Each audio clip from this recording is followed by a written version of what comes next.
That was the week that was woke, but I feel as though something else is going on in the world that's really much more scary. But look, if we all kind of calm and I don't know, get through this, we might be able to face whatever else is going on. Welcome everybody to Friday. It seems a bit more stressful this week, doesn't it? With what's going on. That was the week that was woke, our weekly roundup. So welcome one and all to the weekly wrap of what broke in the world of woke. And we are live. I'm back from Spain. So share your views, send us topics. Let's unwind as we rewind on the week that was woke together. Yeah. And today is another whopper of a show. My God, is it? And I promised this morning from the detox, didn't I? I said, there's a lot of Doctor Who content tonight. There were articles and everything. And so there's a lot of that. But there's a lot of other woke stuff as well, just to kind of get your taste and the whole breadth of it all.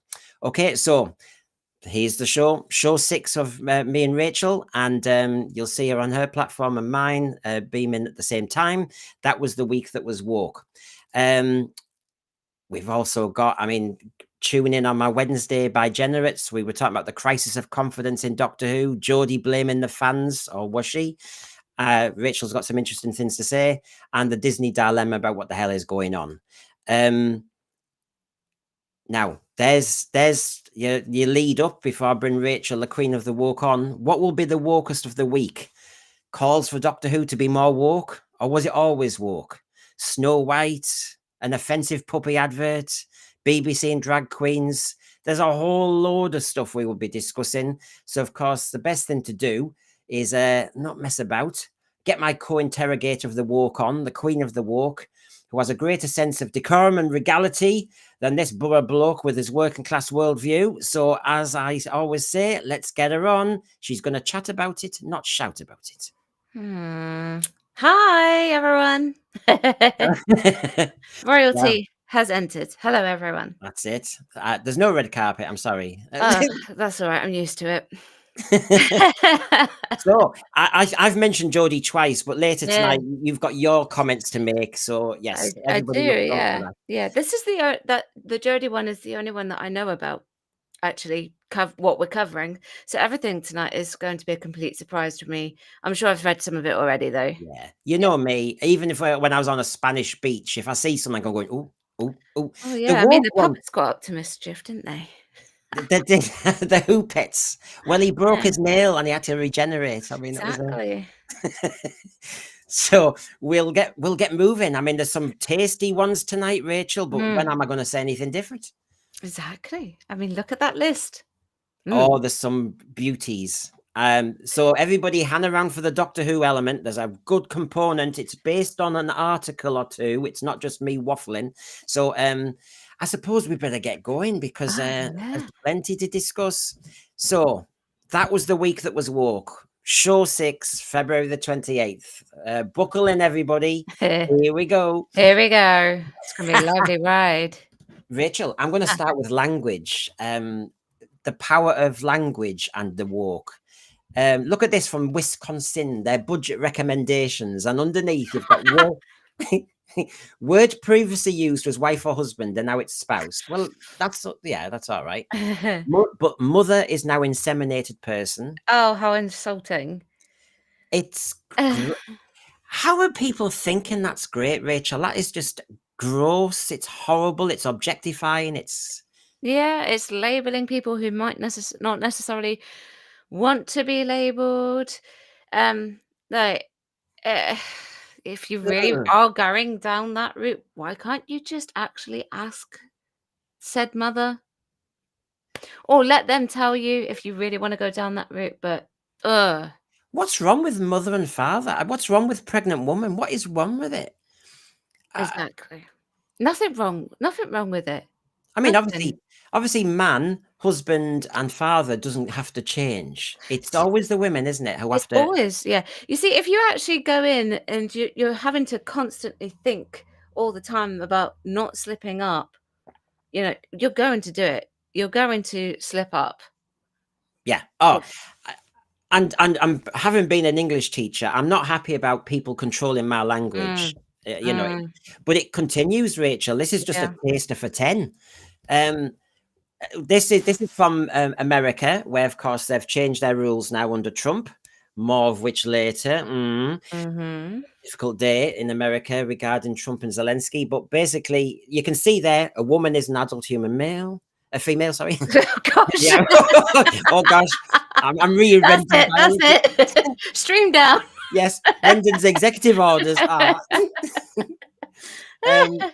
So yeah, you can see. I think a lot of people would say, yeah, that's as it should be. That list makes a lot more sense than the Wisconsin one. Absolutely. They're joining who was it recently? Network Rail? Was it Network Rail? I can't remember. Yeah, well, it was that Network one. Rail. Yeah. Do you want another tasty one on Oh, language then? please do. This is from Amnesty International because, as you know, they're more bothered about people in prison and people that are struggling and incarcerated. But suddenly, they're very bothered about pronouns. Since when did they care? Oh, do you think? I think if I'm incarcerated as a political prisoner, that's not the first thing on the agenda. No. So there you go. The one on the right shows you it most. Most, but not all men use the pronouns he, him, or his. Yes. Likewise, most, but not all women use the pronoun she, her, or hers. God, I feel as though it's an English lesson. But gender-neutral pronouns include terms such as, they, honestly, them, themselves, theirs. Oof. Why the wasting, even wasting time, a meeting, a sheet on this sort of stuff? You know, this is when I worry about things like charities and NHS, because people are going, the money should be going to the front line. Yeah, where it should be used. You're putting all the money in the wrong place. I just thought to start on the language, and here's final one on language, because remember, language is important, folks. Language controls how we think. Language controls how we behave. It's very sinister. Go back to 1984, and if you see this one, this is from Melbourne, Rachel. Oh, Melbourne radio station. Right. Now, do you feel like someone is using the wrong bathroom? Well, please don't stare at them. Please don't challenge them. Don't insult them. I mean, if they're in the wrong toilets, whoa. Yeah.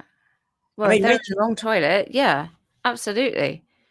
I mean, that's ridiculous. It's shocking, how do isn't they it? get away with that? This is Melbourne, yeah? Right. Yeah. Okay, don't go to Melbourne. So this is shocking, isn't it? So if you think so, and it's not going to be me who feels like this. It'll be you, Rachel, won't it? Because we're only talking about women's spaces, really, aren't we? Well, yeah, because if you're looking at like who passes better in the terms of transitioning, it's got to be female to male, right? For sure. Definitely not the other way around. You can clock someone just like that. It can be very easy to do so. So let's imagine I'm declaring I'm trans. I go into a woman's bathroom and you're in there. Yeah. You can clock that I'm one of the worst looking women ever, and you are feeling uncomfortable. Yeah. You better not stare at me. Don't challenge me. Don't insult me. I mean, insult me. Do not purposely make me feel uncomfortable, but you feel uncomfortable because you think somebody's in the wrong bathroom. But that's okay. Don't make me feel uncomfortable. I would like my privacy respected, my identity respected, if you don't mind, Rachel. Will you just get on with your day? Carry on with your day? No.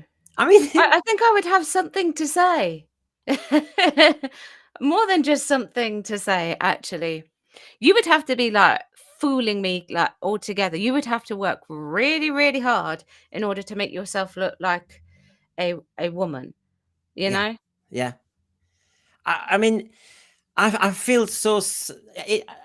I just don't know why we're going down this road. I mean, it's only women really who are going to be feeling uncomfortable, and the rules are women just get over it, whereas men get on with it. It just seems so wrong.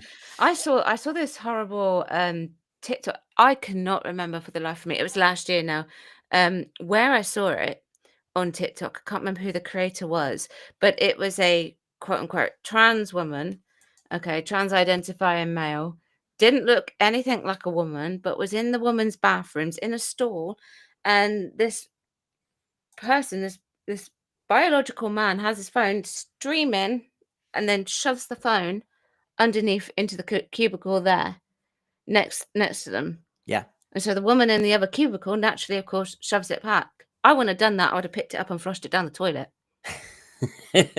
And it's a brave woman, though, isn't it? When you're in an uncomfortable position. So this is my starter. There's a lot of Doctor Who coming, everybody, but obviously we promised that was the week that was woke. And as Divine and Dragon, I appreciate, says, like the stream, subscribe if you haven't before. I think we'll continue. So that was my language item, just to warm you up.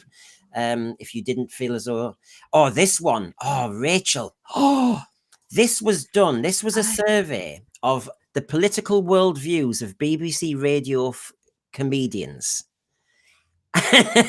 And if you look at the list, there's only Jeff Norcott and Simon Evans who seem to be on the right at all of anybody who shows up on Radio 4, but isn't that the problem? Yeah. Political worldviews of BBC for radio comedians. Yeah, absolutely. And this is what I mean, whether you watch what's that one? Who do you think? Not Who Do You Think You Are? You know, the one that I don't watch it now. Have I Got News for You? That one. Yeah. You get used to the same type of panelists coming on, don't you? But you don't really see anybody who'll say Brexit was a good idea, or somebody who says anything. Nah, not really. No. And this, not really. And this plays in, Rachael, too. I know you've talked about it on your channel, and I've just kind of noticed it, which is David Tennant and BAFTAs. And, it's trendy to slag off Trump, but it's not trendy to slag off Putin. It's fascinating. It's really fascinating. I was just reading the list. Yeah. On the left there. That is a lot.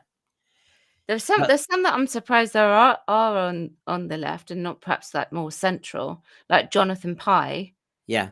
Yeah. It's certainly not balanced, though, is it? No. But Jonathan Pye, I swear that's his like act name. Yeah. I swear he's got another name. Well, we talk about inclusion, diversity, and equity. When we're told all these things, and that's why Ncuti Gatwa feels so emboldened, and Jodie Whittaker feels so emboldened. But the point is, when you look at just comedians on their political view, when Ncuti says, I need to see somebody like me on TV. Well, I'd like to see somebody with my political view on TV, if you don't mind. Yeah. Do we not count? No, we don't count, apparently.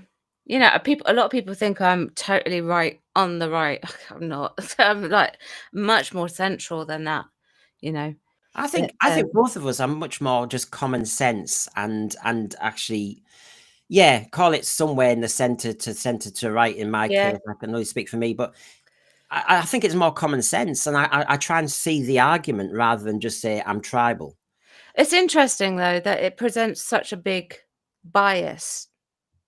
I reckon the BBC definitely leans more sort of left anyway, I think. Yeah, it's always confusing because the BBC is very establishment, and some people think establishment equals conservative, but it depends, doesn't it? Because at the moment it's trendy to be, it's trendy for those lot to be very on the left, so of course it goes the other way. Yeah.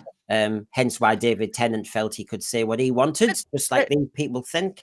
The thing is with that, then it creates issue because you have no pushback, and you have no debate, and it's very boring and not very fun. Well, it's just they'll do their jokes about the Tory party, the Conservatives, but will they joke about Keir Starmer as much?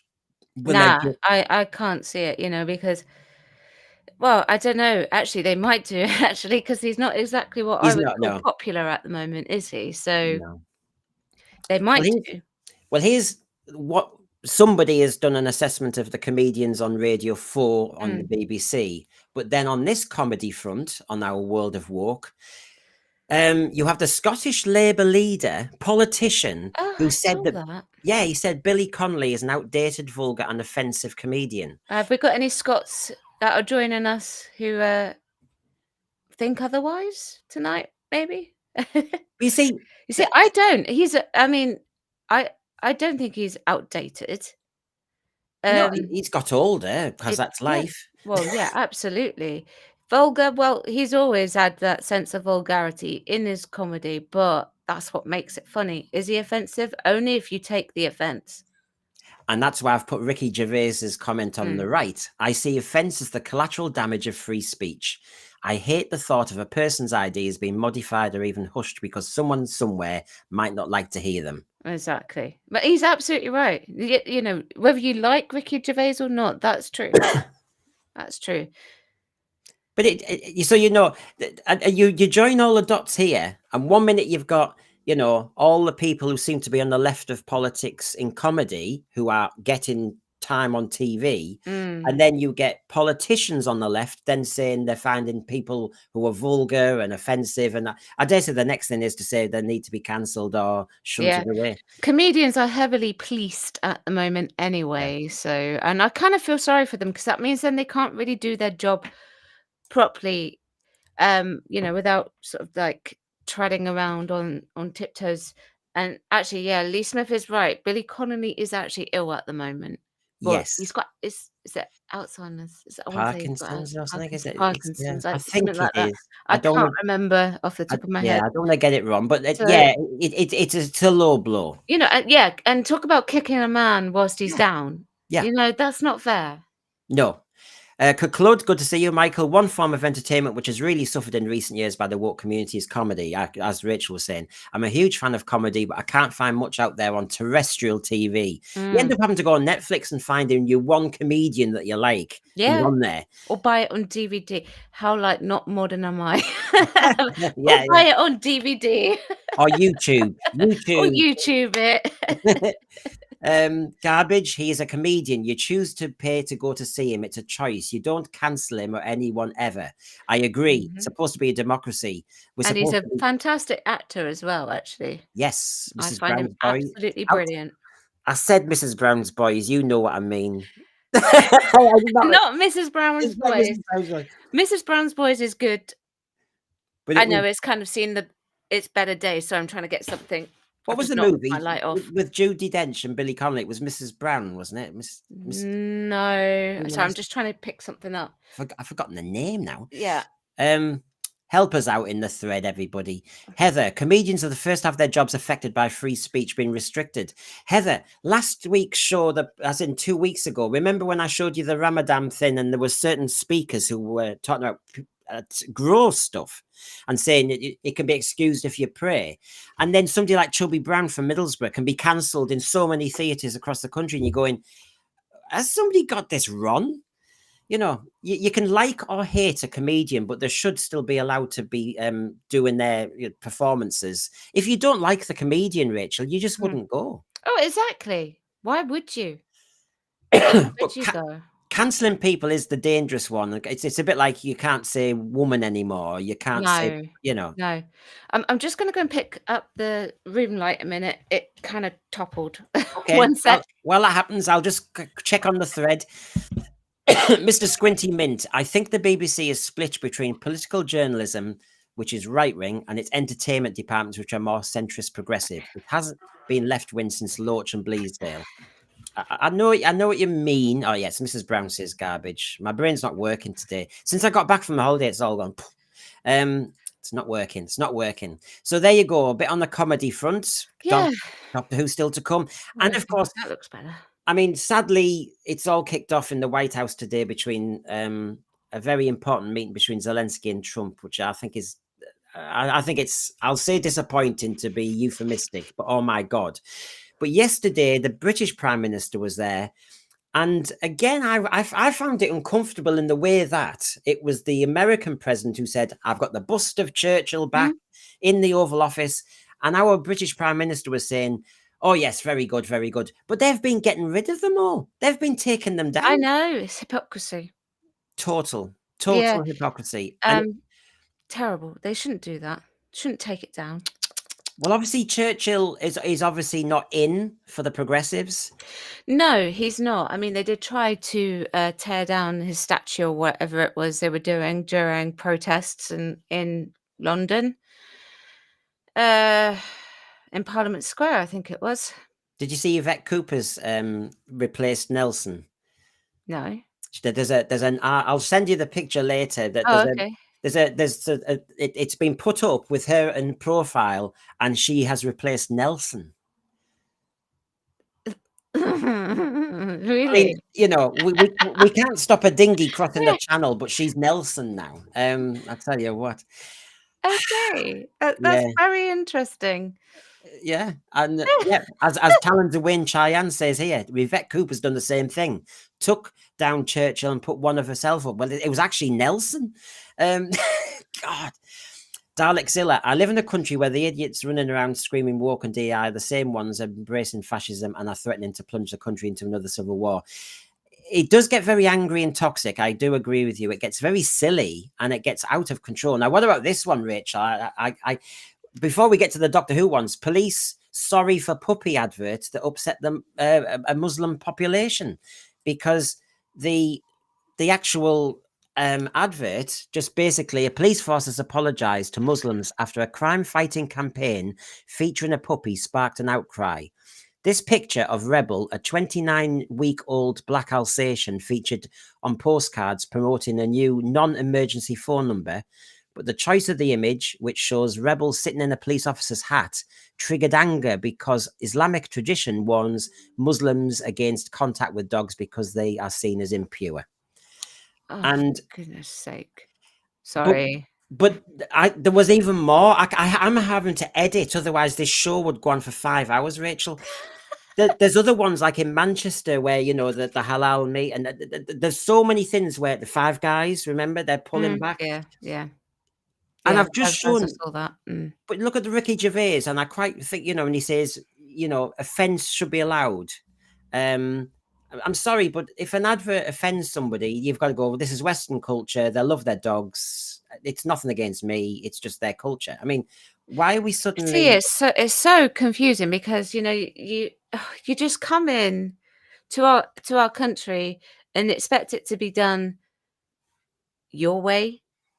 Yeah, well, It's not. we keep getting told about equity, Yeah. inclusion, respect, and yet I have to say the word compromise isn't happening. Now, No, I it's think, not. It's and definitely not. yeah, so I mean, I'm picking on what looks like a silly one, but why would anyone take offense in Britain at a puppy advert on helping you with a police telephone number?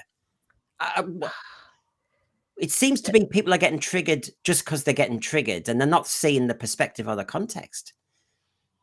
Oh, it's just ridiculous. That's what it is, you know. Sorry, but this is the way we roll in this country, and we just can't conform and bend down to everyone. Yeah. Now, I'll let you go because I know you've talked about this already, so I know this will be a fun one for you. Just before, we're not quite Doctor Who yet, but we had the BAFTAs and blah, blah, blah. Go on. I'll give you a shoe in there for Rachel on your opinion. Oh, why? Why? This was not necessary. So just to be clear, the BAFTAs used the reason, because apparently there was more jokes like aimed towards Trump, is that they obviously are a few minutes ahead, so they have to edit out as much as, you know, edit as when they can. Obviously, it's fine. But their reason why other jokes were edited out was because of time constraints. Yeah, pull the other one. They were offensive, whatever it was. Well, not offensive, sorry. They were jibes. They weren't jokes, they were jibes, Yeah. and that was the problem. Yes, and David Tennant went off on one on the President of the United States. Because that seems to be acceptable to do. Which is not acceptable to do. If it's a double standard. Well, Trump has got the freshest mandate out of most Western politicians. Yeah. Putin has not been elected in any form of an election that makes any No. sense. But David Tennant decided that the best target was the Western leader with the freshest electoral mandate. Wow. I'm picking on his hairdo. Picking on his hairdo. I know. You can't fat shame, but a man who's losing a bit of hair and wants to do something with it, let's take the mick out of that. Look, whether you like somebody or not, I thought fat shaming was bad. I thought, And I find it interesting that it doesn't target any politician that's on the left. So Yeah. he didn't say anything about Biden or Kamala, as far as I'm aware. He certainly didn't say anything about our dear Starmer. But it's okay to do the others, like Kemi Badenoch last year, Yeah. saying that some people, and this is talking about the public, being on the wrong side of history. That was also last year. And then this year, Trump. It's a bit like Carol Vorderman. She's gone very quiet suddenly. Has she now? I haven't paid much attention to Carol Vorderman the last. Yeah, well, she was all very keen on getting the Labour Party in, but she's gone very quiet since they've been letting people down with what they've said since. You know what? Politicians should politicians, and Carol Vorderman should stick to maths and presenting. Yeah, and as Jeremy says here, David Tennant said he was not going to be political at the BAFTAs. So instead, he's picked on the Western leader he doesn't like and slagged off his hair as a joke. But is Putin a looker? I mean, are we supposed to just give him a free ride? I mean, it seemed to be the White House was giving Putin a free ride today as well, unfortunately. John Steed, David Tennant has lost the plot. He needs to spend time in the real world and not in his reality. It's called hubris. They always end up, it's a bit like RTD. They end up thinking they are almost untouchable. They do. They do. And then they put one toe out of line. Oh, you're cancelled. Oh, well, yeah. Well, what about this person who was nearly cancelled for complaining about a Labour councillor? The Thought Police in Manchester. You saw that one, did you, this week, Rachel? I saw something about the Thought Police. I don't know the full details. Go on, hit me. Yeah, basically, in that WhatsApp group, there were those Labour MPs and politicians behind the scenes in Manchester area who were saying very bad things about old people and wishing they were dead and all the rest of it because they didn't vote with them. And of course, one of the people on Facebook, a grandma, said she said these people should be sacked. She just said this is wrong. She just criticised them. It wasn't even rude. And the Thought Police arrived. The Manchester police came to the door and told her that there'd been a complaint about her. Now, is that supposed to intimidate or what? And did she? Was it? I think I might have heard this story. I think it was to intimidate. Yeah, I think I have. But did she say, are you going to arrest me or something like that? Was that what she asked? Was she I in don't trouble? know. And they were just like, no, because there was nothing they could do about it. Why? You see, instead of spending money on the Thought Police, actually put the money where you actually need it. A burglary. If I had a burglary, like keeping her home. Well, yeah. Or if there's a crime or a burglary, will the police come to the door? Those are two highly paid detectives who came to say somebody's complained about you, but it's not a crime. Therefore, they've just wasted their detective time. Yeah. I mean, I have to say, can you imagine if you watched an episode of Vera where Vera just went around people's houses saying, apparently somebody didn't like your text? God, that'd be exciting. It'd be enthralling. It'd be boring as anything. Ugh. Honestly, this Thought Police, stuff, it just needs to stop. It's ridiculous. You are starting to think this law. Go on. No, you just start to think who's the arbiter of where the common sense comes in, because that we in Manchester they've got a police commissioner who will have they decide what the targets are. I mean, they obviously think time is well spent.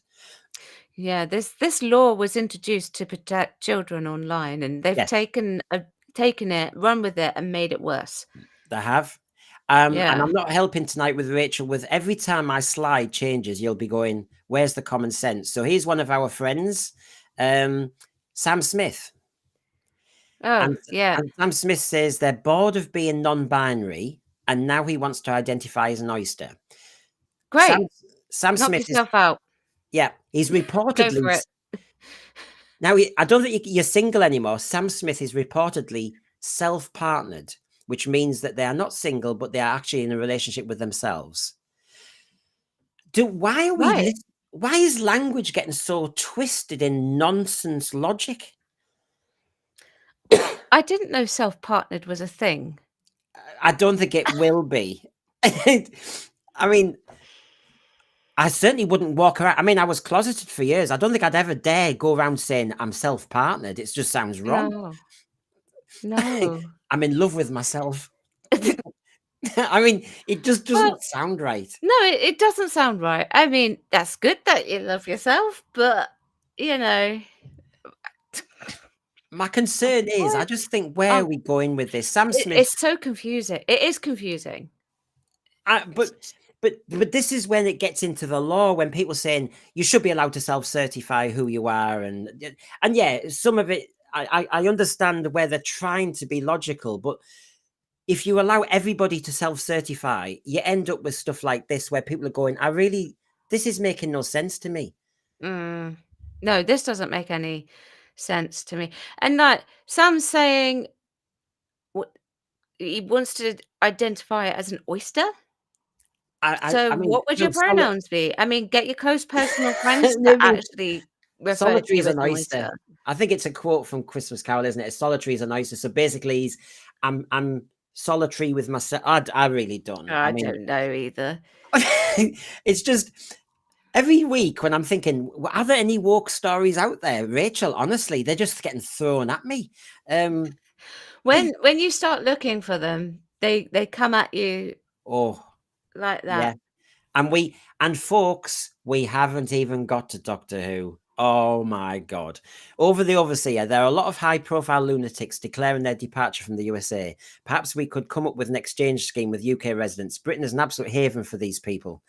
Yes, we know we've Ellen, got Ellen DeGeneres at the yeah, moment yeah, and she's. Portia. So I'm not making anyone happy with this news at the moment, am I? Let's see if I can make this any better. I'll turn to the BBC next. Okay. Here we go. BBC hails drag queens as inspirational mums on CBeebies site. I mean, But they're drag queens. and this is Drag it. drag queens take their makeup off at the end of the day and they're back to being a man. Well, the special now. Children's website lauds transgender activists alongside Michelle Obama and Holly Willoughby for International Women's Day. Right, okay. Yeah. I don't know. And then you've got the drag queen story time for toddlers in Fintry Community Library in Dundee No, today. that shouldn't be happening. Keep them away from children.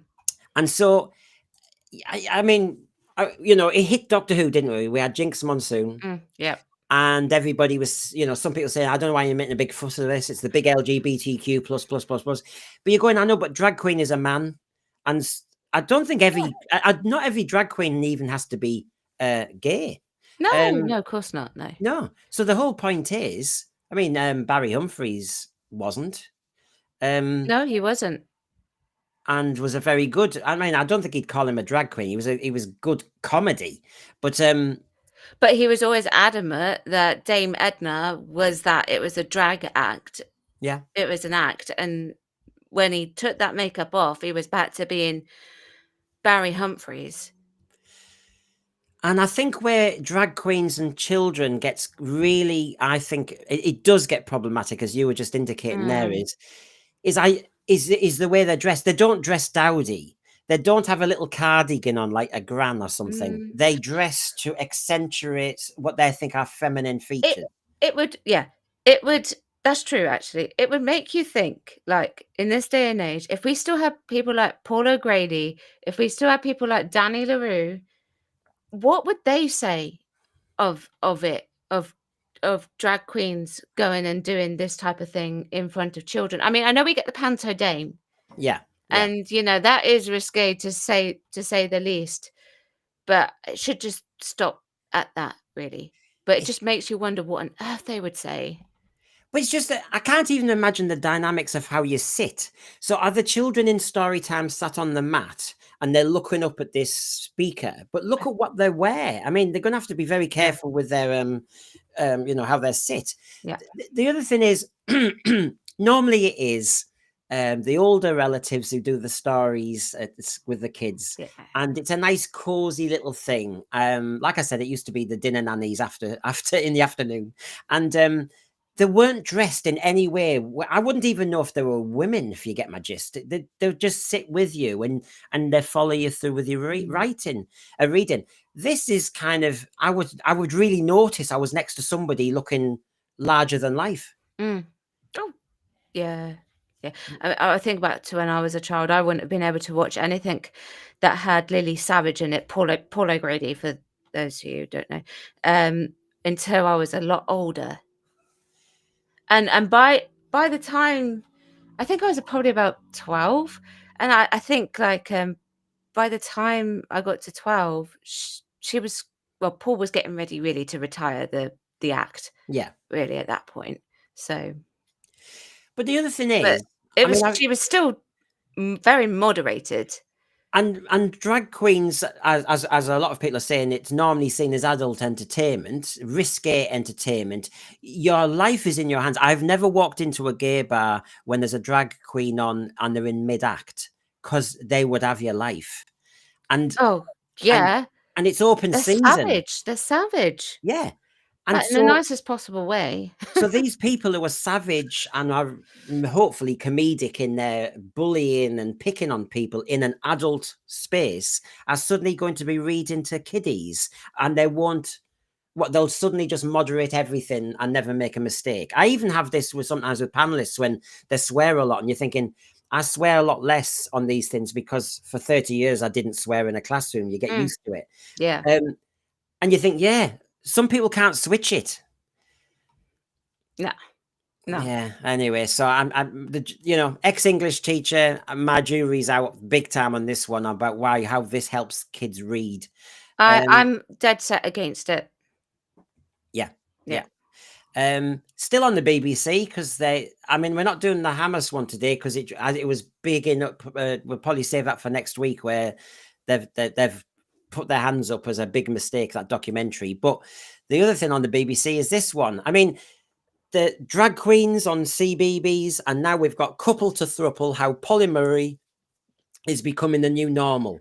According to research, 51% of adults under 30 in the US think that open marriage is acceptable. The BBC are discussing stuff like this on various websites.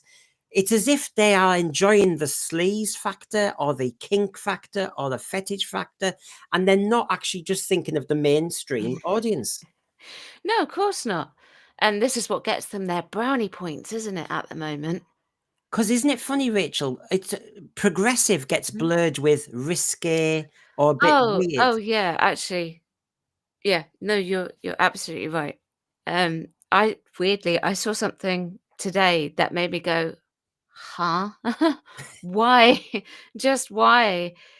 Um, and actually, it was nothing to do with this particular article. I was on YouTube, and randomly, do you know the book series Horrible Histories? Yeah.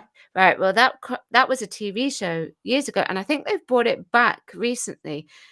And now, normally, I wouldn't click on it, but I was looking at it. It's talking about the Tudors, and I'm looking at it, and I'm like, why do we have an Indian Tudor? And why do we have a black Tudor? And I Yeah. clicked on it and I watched it, and it was a black Princess Mary before she became Queen Mary, and sorry, an Indian Princess Mary before she became Queen Mary, excuse me, and it was a black Queen Catherine Parr, and I'm like, Yes. yeah, okay. Why? They wouldn't have been of that status back then. And It's why? facts. And well, it's Isaac Newton, isn't it? Again, with while we're Yeah, younger. Why are they compromising with the culture of a country? Because I would have mutual respect that you don't do it in another country.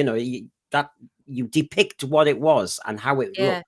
exactly. I mean, I ain't got a problem with black people or Indian No. people being in horrible histories, but if you're presenting a fun historical program like Horrible Histories, and the book series and the Yeah. TV show is actually fun, just present it correctly.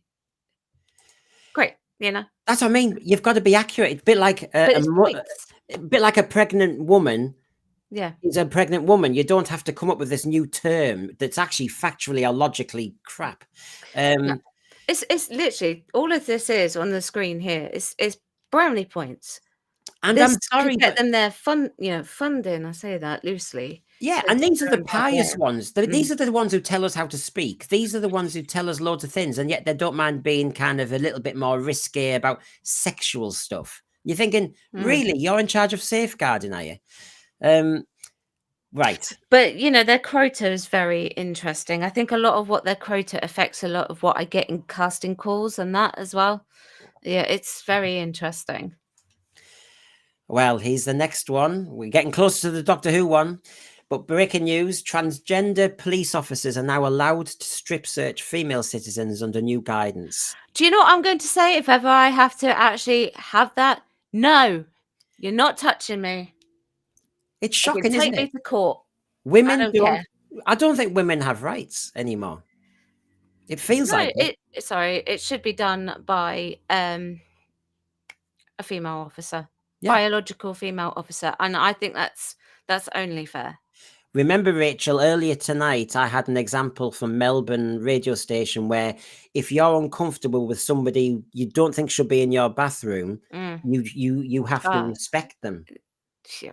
And now you've got somebody who was biologically man, trans, but it's not about you, it's about them. But they'll use the argument of, well, if female police officers can actually do that to men, then technically we can do that as well.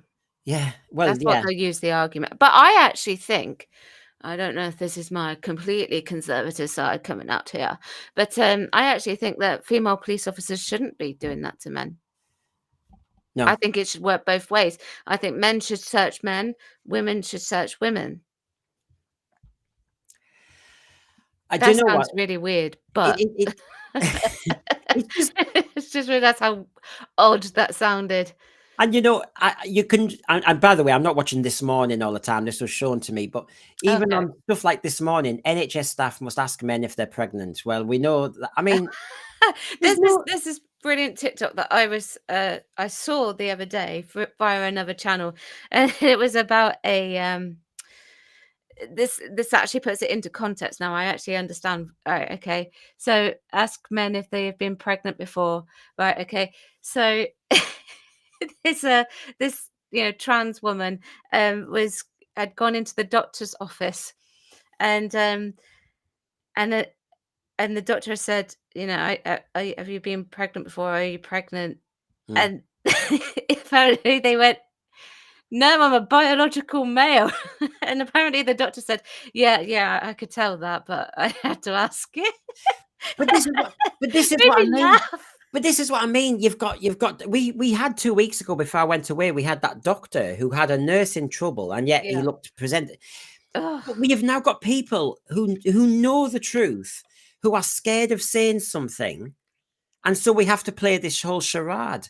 When everybody knows, no, you can't be pregnant because you're a man, but I have to ask you. Well, actually, is somebody in that organization going to say, this is stupid, I'm a trained doctor, we don't ask questions like that because that's stupid and it's a waste of time? And it is a waste of time because in theory, you have to, when it comes to hospitals and medical care, you have to list your biological sex straight up.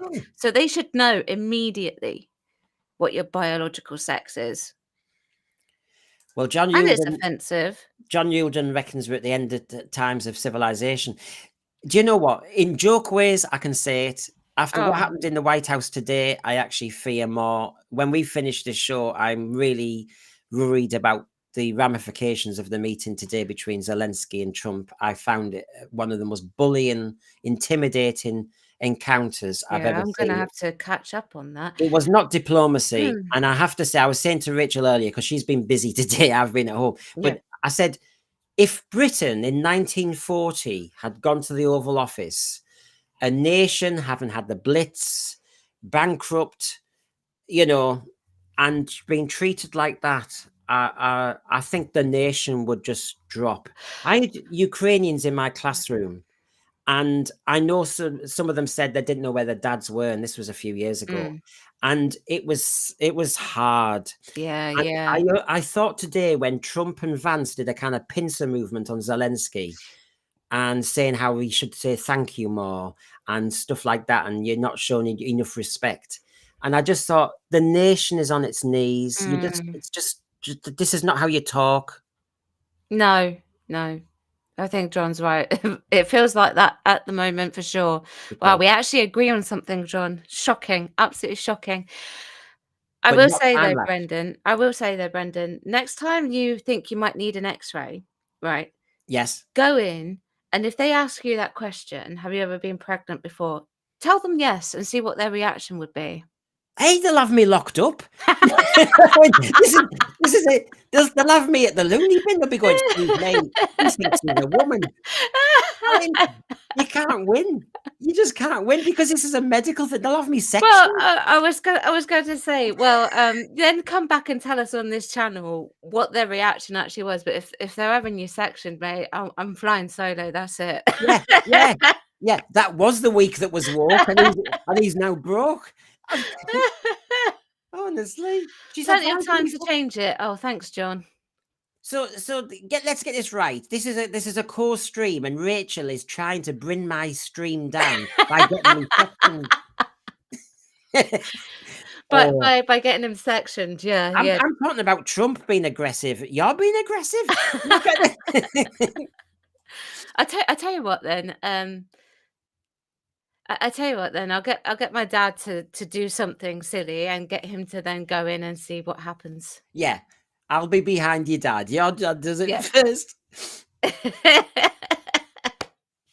Well, That's funny. this was sent to me by Michael Herbert, and it's just a kind of a touch-up one of, education. I got out just in time, and this Yeah. one is Scotland's queer culture war in schools, and of course they're queering up their content.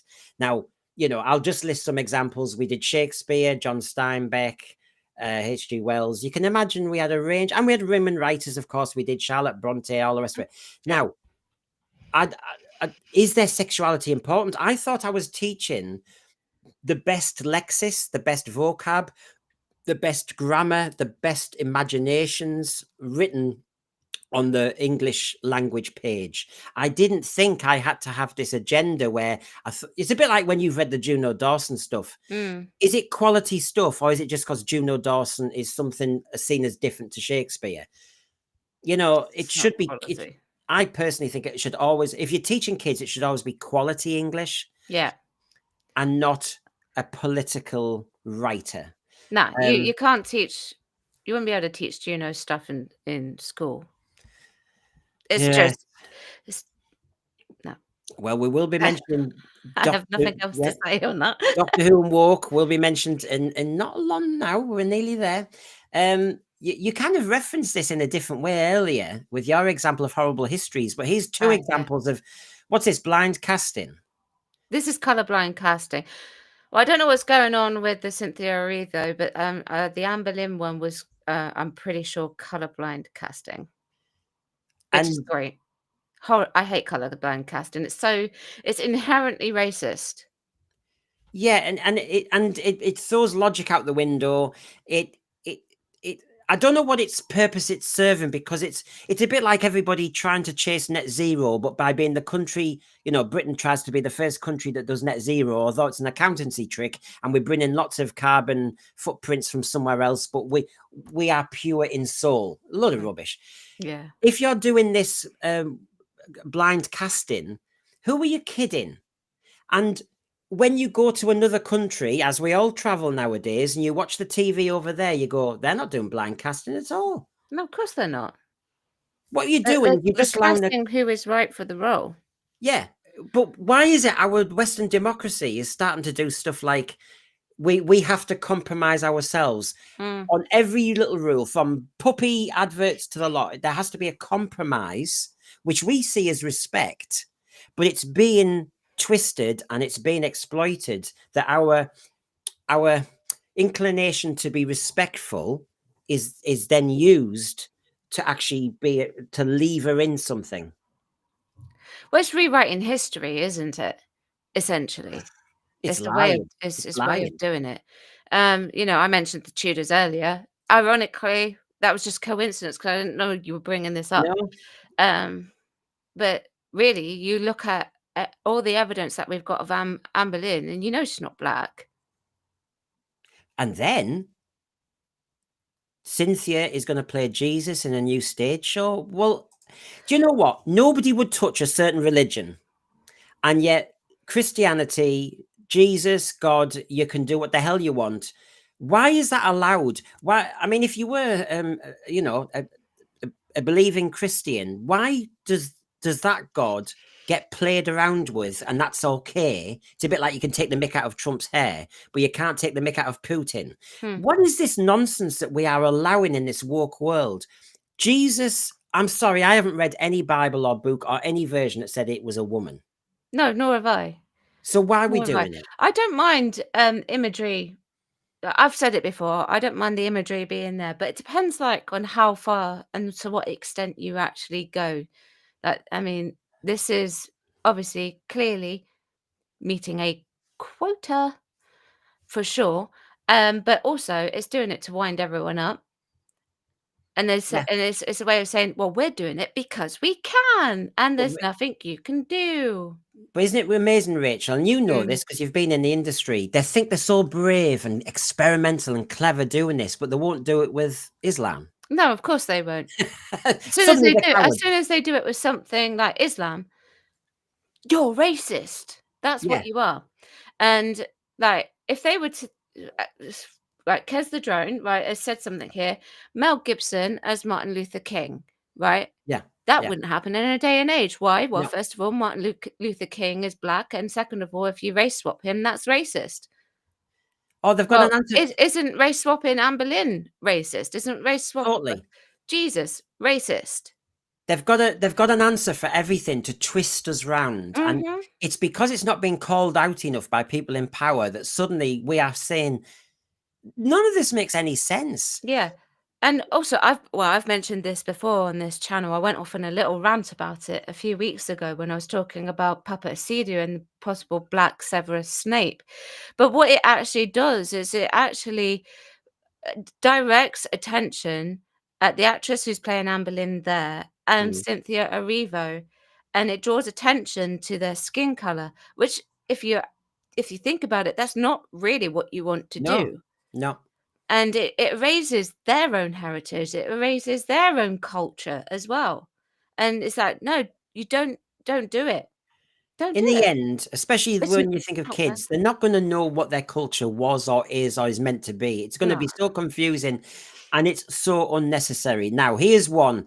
We're getting very close, and you know me, everybody. I don't do that kind of tease you in and then don't deliver. But just before we get to a massive item on Doctor Who and Woke, um, this is one of Rachel's favorites over the time. I know I've seen her streams, which is Rachel Zegler. Why is it always the name Rachel? That's it. Oh, So yeah, I was wondering what you were talking about. Yes, but I've actually covered this on my channel since my channel first started. Actually, Snow White. It was, I it's been think it was going like on. one of my first Yeah. videos. But Yeah, it's a bit like when you're sent to unconscious bias training. She's been PR'd, hasn't she? Suddenly, she has. Yeah, you slagging me off is suddenly your passion. It's your passion. yeah, she's been Um, PR'd. and For it's sure. awful to see, even in that, because we all know what she really thinks. Yes, of course, because she's already said it, and that's Yeah, the problem. that's it's the problem. So, what an honor! Snow White star responds to the negative social media casting backlash. Too late, Disney. Um, yeah, because it's PR time, isn't it? They're now trying to do the big sell and get the money back. Yeah. And of course, what she said this time is Snow White backlash is due to passion for the original movie. We're not always going to agree with everyone. Oh, Or she sounds so magnanimous, but of course, I'll remind everybody what she actually said in the first place. She was talking about that the Prince Charming literally stalks Snow White. Stalks. This is a mhm. fairy story, yeah? Yeah. I interpret people's sentiments towards this film as passion, she says now. So she's gone from it's a movie about male stalkers and you know feminism and everything, and she suddenly said, "No, but I understand now. It's your passion." Yeah. Yeah. Oh, What a turnaround. well, yeah, we were talking about me getting sectioned. I tell you what, she's suddenly had a conversion. Yeah. Yeah, yeah, yeah, yeah, yeah, yeah. She's definitely had PR training. You can't flip it on its head and do a complete 180. I mean, Disney tried to do as much damage control as they possibly could, because she went out and she said all of those things, and then people at first didn't really pay attention, and then we went into the lockdowns, and then that's when things... No, was it the lockdowns, or was it they went on strike? I think it might have been because of the actors' strike, actually. And then suddenly all of these quotes that she had said resurfaced, and it really damaged the film. I mean, the film was already questionable anyway, because we had what Peter Dinklage had said about the dwarves living in a cave, and the fact that they'd been casting a part Latina to come in and do this role. So that had already caused some controversy, and then she went and said of all those things, and they resurfaced during the strike. And yeah, it didn't go down well. So then what they tried to do was they tried to damage control it by getting her to sit down with Variety. I don't know if this is the same one, but she sat down with Variety, and the singer-actress Halle Bailey, who played Ariel, who did get some backlash for being cast as Ariel, but she was like, hey, you know what, I'm cool with that, and she was pretty dignified about it. And they tried to damage control it in that way. It didn't work.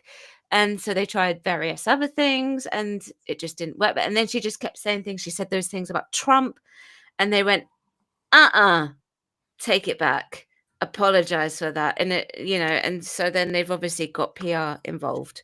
It's very clear, because we know where she stands with this film. She didn't like it. No, and getting PR involved is just like Disney dumping DEI now just because President Trump's come in. Did they have conviction or not? Yeah. What's it? The thing is, they should have probably seen the red flags very early on that they were going to need PR involved, because she did West Side Story, and she said something, I can't remember what it was that she said, but she was on an interview, and there was something that came up, and it was something about talking the language, and she goes, why? Does it matter? We are doing this, but does it matter? And she was pretty not approachable. And then she stomped and she kicked her feet, because she was not invited to the Oscars. West Side Story had been nominated for an Oscar, I believe. She wasn't directly nominated, so she wasn't invited. Next thing we know, she gets invited because she cried about it. Oh, well, yeah, there's feminism for you. You turn the tears on and get what you want. I mean, well done. Go, girl. So, feminism. So they should have had their alarm bells on pretty early on, but they didn't. And it came to bite them in the backside. But this is it. It's actors opening their blooming gobs. Jodie Whittaker, we're going to do a bit later. David Tennant opening his gob. Ncuti Gatwa opening his gob. I have to say that just get your day job a bit better. Who said you had to be political? I couldn't be political in my job. Who said you have to be political because you're an actor? If you're watching the promotions for Snow White, I don't know if you've seen any of them just recently, but they're mostly focusing on Gal Gadot, because Gal hasn't really said anything bad about the film. She's literally been plugging it as, as if it was the most amazing thing to say these lines like magic mirror on the wall. She's like, I get to say this. This is brilliant. I am the evil queen. And do you know what? No one's batted an eyelid at the fact that she is not actually American. Or from where is Snow White actually set? Germany, isn't it? Is it Germany? Yeah, because it's like one of the Grimm's fairy tale stories, isn't it? So she's not American. She's not from Germany, but she's upheld herself with decorum, despite some people trying to attempt to boycott it because of where she's from. Nothing. Absolutely nothing. Well, there you go. That was me trying to condense a lot of the woke stuff. Now I have promised the Doctor Who component, our Doctor Who special on it. So here we go. Now, just to kind of set up, this is teeing it up. I'm not going to do another Doctor Who's Axed or not. I mean, we've all heard them. So, it all started, as you know, I was about to pack for Spain, and the Sun article decided to say this. Oh, yeah, you sprung in on this one, didn't you? Yeah. And then the BBC denied it. So, of course, there you go. And as you know, everybody's discussed it in fandom and streamed about it. And then the press have really moved in on this. It's as if the doors have opened.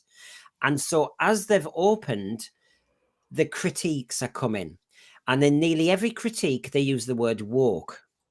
And just an opening gambit. So if you see this one, for example, from the Daily Mail, cringe-making woke storylines see viewers plummet. How Disney is set to pull the plug.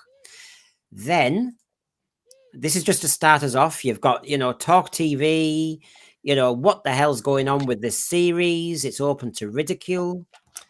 You then get discussions in Deadline and other online organizations where they're talking about the Disney deal and is it there? And if you look on the right-hand side, it just says, though it's unclear whether that extends to the woke themes and casting, which is indeed believed to have hurt viewership. So everybody suddenly is moving in on this woke element. Yeah. I think people are starting to realize it's a problem. Yeah. And I haven't even got to the article yet, because as I said to people, it's not just for us to waffle on about it. I mean, you can see where in just 1 week in Spain, Sun article, and then it opens up all this. So whether Doctor Who's going to be axed or not is by the by. But clearly, there's a lot of the media who are now jumping on and saying, well, it wasn't that good anyway, was it? And it's gone a bit woke. And all of a sudden, they think they've got a chance to have a dig. Yeah. So we've got examples of this here. Doctor Who faces the axe while Time Lord Ncuti Gatwa was on the verge of quitting amid a drop in ratings over fan fury at woke storylines. I think he has quit. I think so too. I know you've said, I know it's just a rumor and to treat it as such, but I have suspicion to think that he has quit. Yeah, he can't hang around, jobbing actors, whether you're successful or not. You need to keep going. You've got to move on. There's no point in waiting. Well, I don't blame him. But you're either in or you're out. And he can't be, well, I'm the Doctor Who actor waiting. That's not popular. You need to be seen on the TV or in the theatre. You have to be seen. You need to be doing something. Yeah. It's hardly surprising that he went and done Importance of Being Earnest. Yeah. There's no point in waiting. But it's making sense that RTD is doing the Channel 4 show because season 3 is not happening yet. Yeah. Ncuti, therefore, is not going to be writing a career drama, so he needs to be doing something else. So something is happening. Yes, it may not be axed, but there may be a rest period. There may be a pause that goes on for years. For sure. Anyway, so here we go. Doctor Who faces axe while lead actor is on the verge. And then, of course, we get people like Sulu from Star Trek joining in. BBC shuts down reports that they're cancelling Doctor Who due to woke storylines. Nice try, snowflakes, he says. I thought he'd left X. Well, they can't help themselves, but everybody's diving in on this, and this is when I get really uncomfortable with Doctor Who, with its storylines and with it being perceived as woke or not, because it becomes a laughing stock. Yeah, and then it is diluted, and it goes on. BBC kill off Doctor Who with woke, says Dan Wootton, who was he was a TV critic before. And then the one I'm going to come to, Rachel, is the one on the left. Doctor Who needs to be woke, and there's a reason every sci-fan should agree. I've covered that article. Yeah. That's the Radio Times, isn't it? Yeah. Doctor Who certainly has its problems, but wokeness isn't one of them. Go on and give us your first opening gambit again of what you said, because we'll be looking at some of the language in a moment. But oh, good grief, that was an awful article. Yeah. It was very it was a very difficult read. They went off the basis. She went off the basis of the very simple definition with the old definition of woke. And I think, that was a mistake to write the article that way. It's definitely woke, for sure. What they're doing is they're pummeling in story into their storylines, things that don't necessarily fit in there for the sake of just for the sake of doing it, I think. It's like the pronouns. You sat there watching, you're absolutely fine in the Star Beast, and I'm thinking, yeah, this is all right. And then suddenly, oh, are you just assuming the meets pronouns? Well, where did that come from? Completely left field. Yeah. And it's just like, wham, bam, thank you, ma'am. If you don't like it, jog on. Well, as Jeremy says, there was an article in the Metro. I covered it on the Bigenerate show on Wednesday, Jeremy, but I also have a slide tonight from it because, yes, I know. The thing is, the Sun article started these floodgates, like I said, and then I thought, Rachel, the Radio Times article was a kickback, which is everybody, all those terrible people, YouTubers and everything, we nasty people who are moving in on this oh, Doctor Who might be cancelled or axed or arrested for a period. It's so ironic because it was calling us lazy and things like that, just by jumping to it and saying that it was woke. But when you actually look at the writing itself, even more so during Ncuti's era than compared to Jodie's, it was extremely lazy. Yeah. And so, this is why I've come to this, which is the defense of Doctor Who, and us lot should shut up talking about it either being cancelled or anything, is because it's so important. Well, we might just dissect that for a few minutes, actually. You can recognise the social injustices, but you just got to entertain, really, at the end of the day. Yeah. And integrate it naturally, if you're going to do it. This is if people haven't seen it on Rachel's, and of course, it does the rounds, doesn't it? But here we go. This one certainly did. Sci-fi, after all, has a responsibility to hold a mirror up to society. Well, I've got no problem with that, because sci-fi notoriously does. To comment on it and to help us see things from a different viewpoint. The magic of sci-fi is being able to escape our lives for a little bit. Now, this is the bit, Rachel, when I'm going, well, what, by doing a soap opera? Sci-fi, if you go to another planet, might give us a start. But I'm sorry, but well, we've been seeing, even Fine Time looked like it was Keele University. I mean, I never felt as though I was on another planet just because there was a slug in the corner. The magic of sci-fi is being able to escape our lives for a little bit and be immersed in another world, another time, or another civilization. But RTD keeps putting us back on blooming Earth. Well, you said soap opera, right? Yeah. Right. That's one of the things that I actually said, that, you recognize your social injustices and you do your sort of that stompy messaging ground in soap opera. Yeah. That where it's not necessarily integrated naturally into the storyline, because the whole point of soap opera is the representation of daily life. Yeah. It is there to be woke. No, not woke. You know what I mean? It is that. That's its purpose. And it's not escapism, because soap opera is almost the opposite. It's actually it's shown us a mirror on the society we live in now. Yeah, that's exactly what it's supposed to be. Whereas sci-fi, it is a mirror to society, but it's more of a hypothesis. It's more of a what if. And I think here, as you said, the Radio Times article is badly written because it's lazy writing in itself. The magic of sci-fi is being able to escape our lives. So Starbeast and having a 15-year-old trans person talking about pronouns is not escaping this world at all. No, it's not. Rogue, doing Bridgerton and actually having two fellas passion on each other. How's that well, we're just getting bogged down in EastEnders plots here. And I remember, I'm not saying we can't represent modern society, because soaps do it so well and actually better.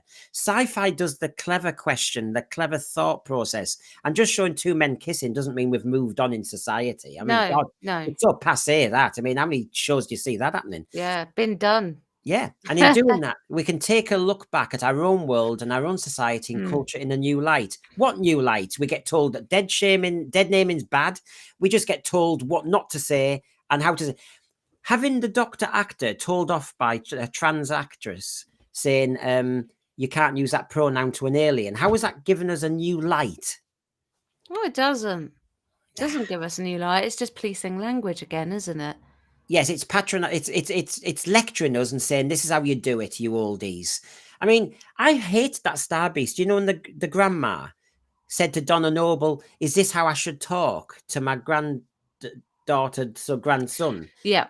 I mean, again, it's making the oldies look as though there's something wrong with them when they're probably going, "Oh my God, the language has changed so much. I just don't know what to say anymore." Do you know, weirdly, that was one of my favorite scenes, even though it was pointless. It was one of my favorite scenes, but I really do think that Jacqueline Keane in that King in that episode was brilliant. Actually, I thought she was very good. It was the most realistic bit because it was the older generation, or a lot of us I in think the so. yeah, saying, what do we say? The trouble is, then the next bit is, well, you don't say that and you don't say that, and you think, oh, you know. True. So yes, so this is the kickback to all those terrible people almost being gleeful that Doctor Who might be going off after the Sun article, and then this is the defense of Doctor Who. The idea of being woke has evolved in recent years. Oh, here's patronizing time, and now has a particularly negative connotation, or too right, often used to refer to people as oversensitive about political and social issues. But at its base level, being woke refers to the idea of being aware and attentive to important issues, especially social and racial injustice. Do you know, Rachel, I get sick of this. As an English teacher, I know how many words change all the time, like gay, for example. We were saying in our detox today, you know, the Flintstones, we'll have a gay old time. It didn't mean I was going to see a cartoon animation of Queer as Folk, did it? No, it didn't. And that definition was correct, but most people I know out there don't say woke and think that anymore. They mean a negative connotation. Yeah. No, they do. They do. You're absolutely right. For those of you who don't know, gay used to mean happy. That's Oh, what it was. I was ecstatic. Yeah. So- But yeah, the meaning, the definition of the word woke has changed. It used to mean that, but it now encompasses so much more. I would have thought if the Oxford English Dictionary did a proper survey, which they do once a year because they have the most popular words and all that stuff. I used to do it in classes. They will probably say that the woke definition has actually changed in mainstream They parliament. will. I'm And sure they will. And therefore it has changed. And so when these people start saying, you're using the woke word wrong, no. I am using it for the customers out there as a shortcut because I don't want to do an English lesson on a stream. And when I say woke, I know that most people know what I mean. Yeah. That's it. That's called discourse. So that's why I've put an X next to it, because I disagree with that. Radio Times, you're completely wrong. Stop telling us how to be English teachers because you got it wrong. That's what it used to mean. Not anymore. History. Anthony Parkinson, EastEnders did gay characters 40 years ago. Oh, I remember Colin. Yeah, Colin and Barry. Someone should let RTD know, as he seems to be. Well, does RTD still think he's a pioneer? I mean, he must do. You know, he must do, because Rachel, I've got an idea for a queer drama set in Manchester. It's so on point. What is it? Queer as Folk? Tiptoe? Yeah, Queer as Folk 10. It's never been done since last week. No, last week was Queer as Folk 9. Oh, that was so last week. Over the overseer, I'm so sick of explaining the current definition of woke, aren't we all? So I have my own summary in my notes on my phone to paste as and when. Oh my God.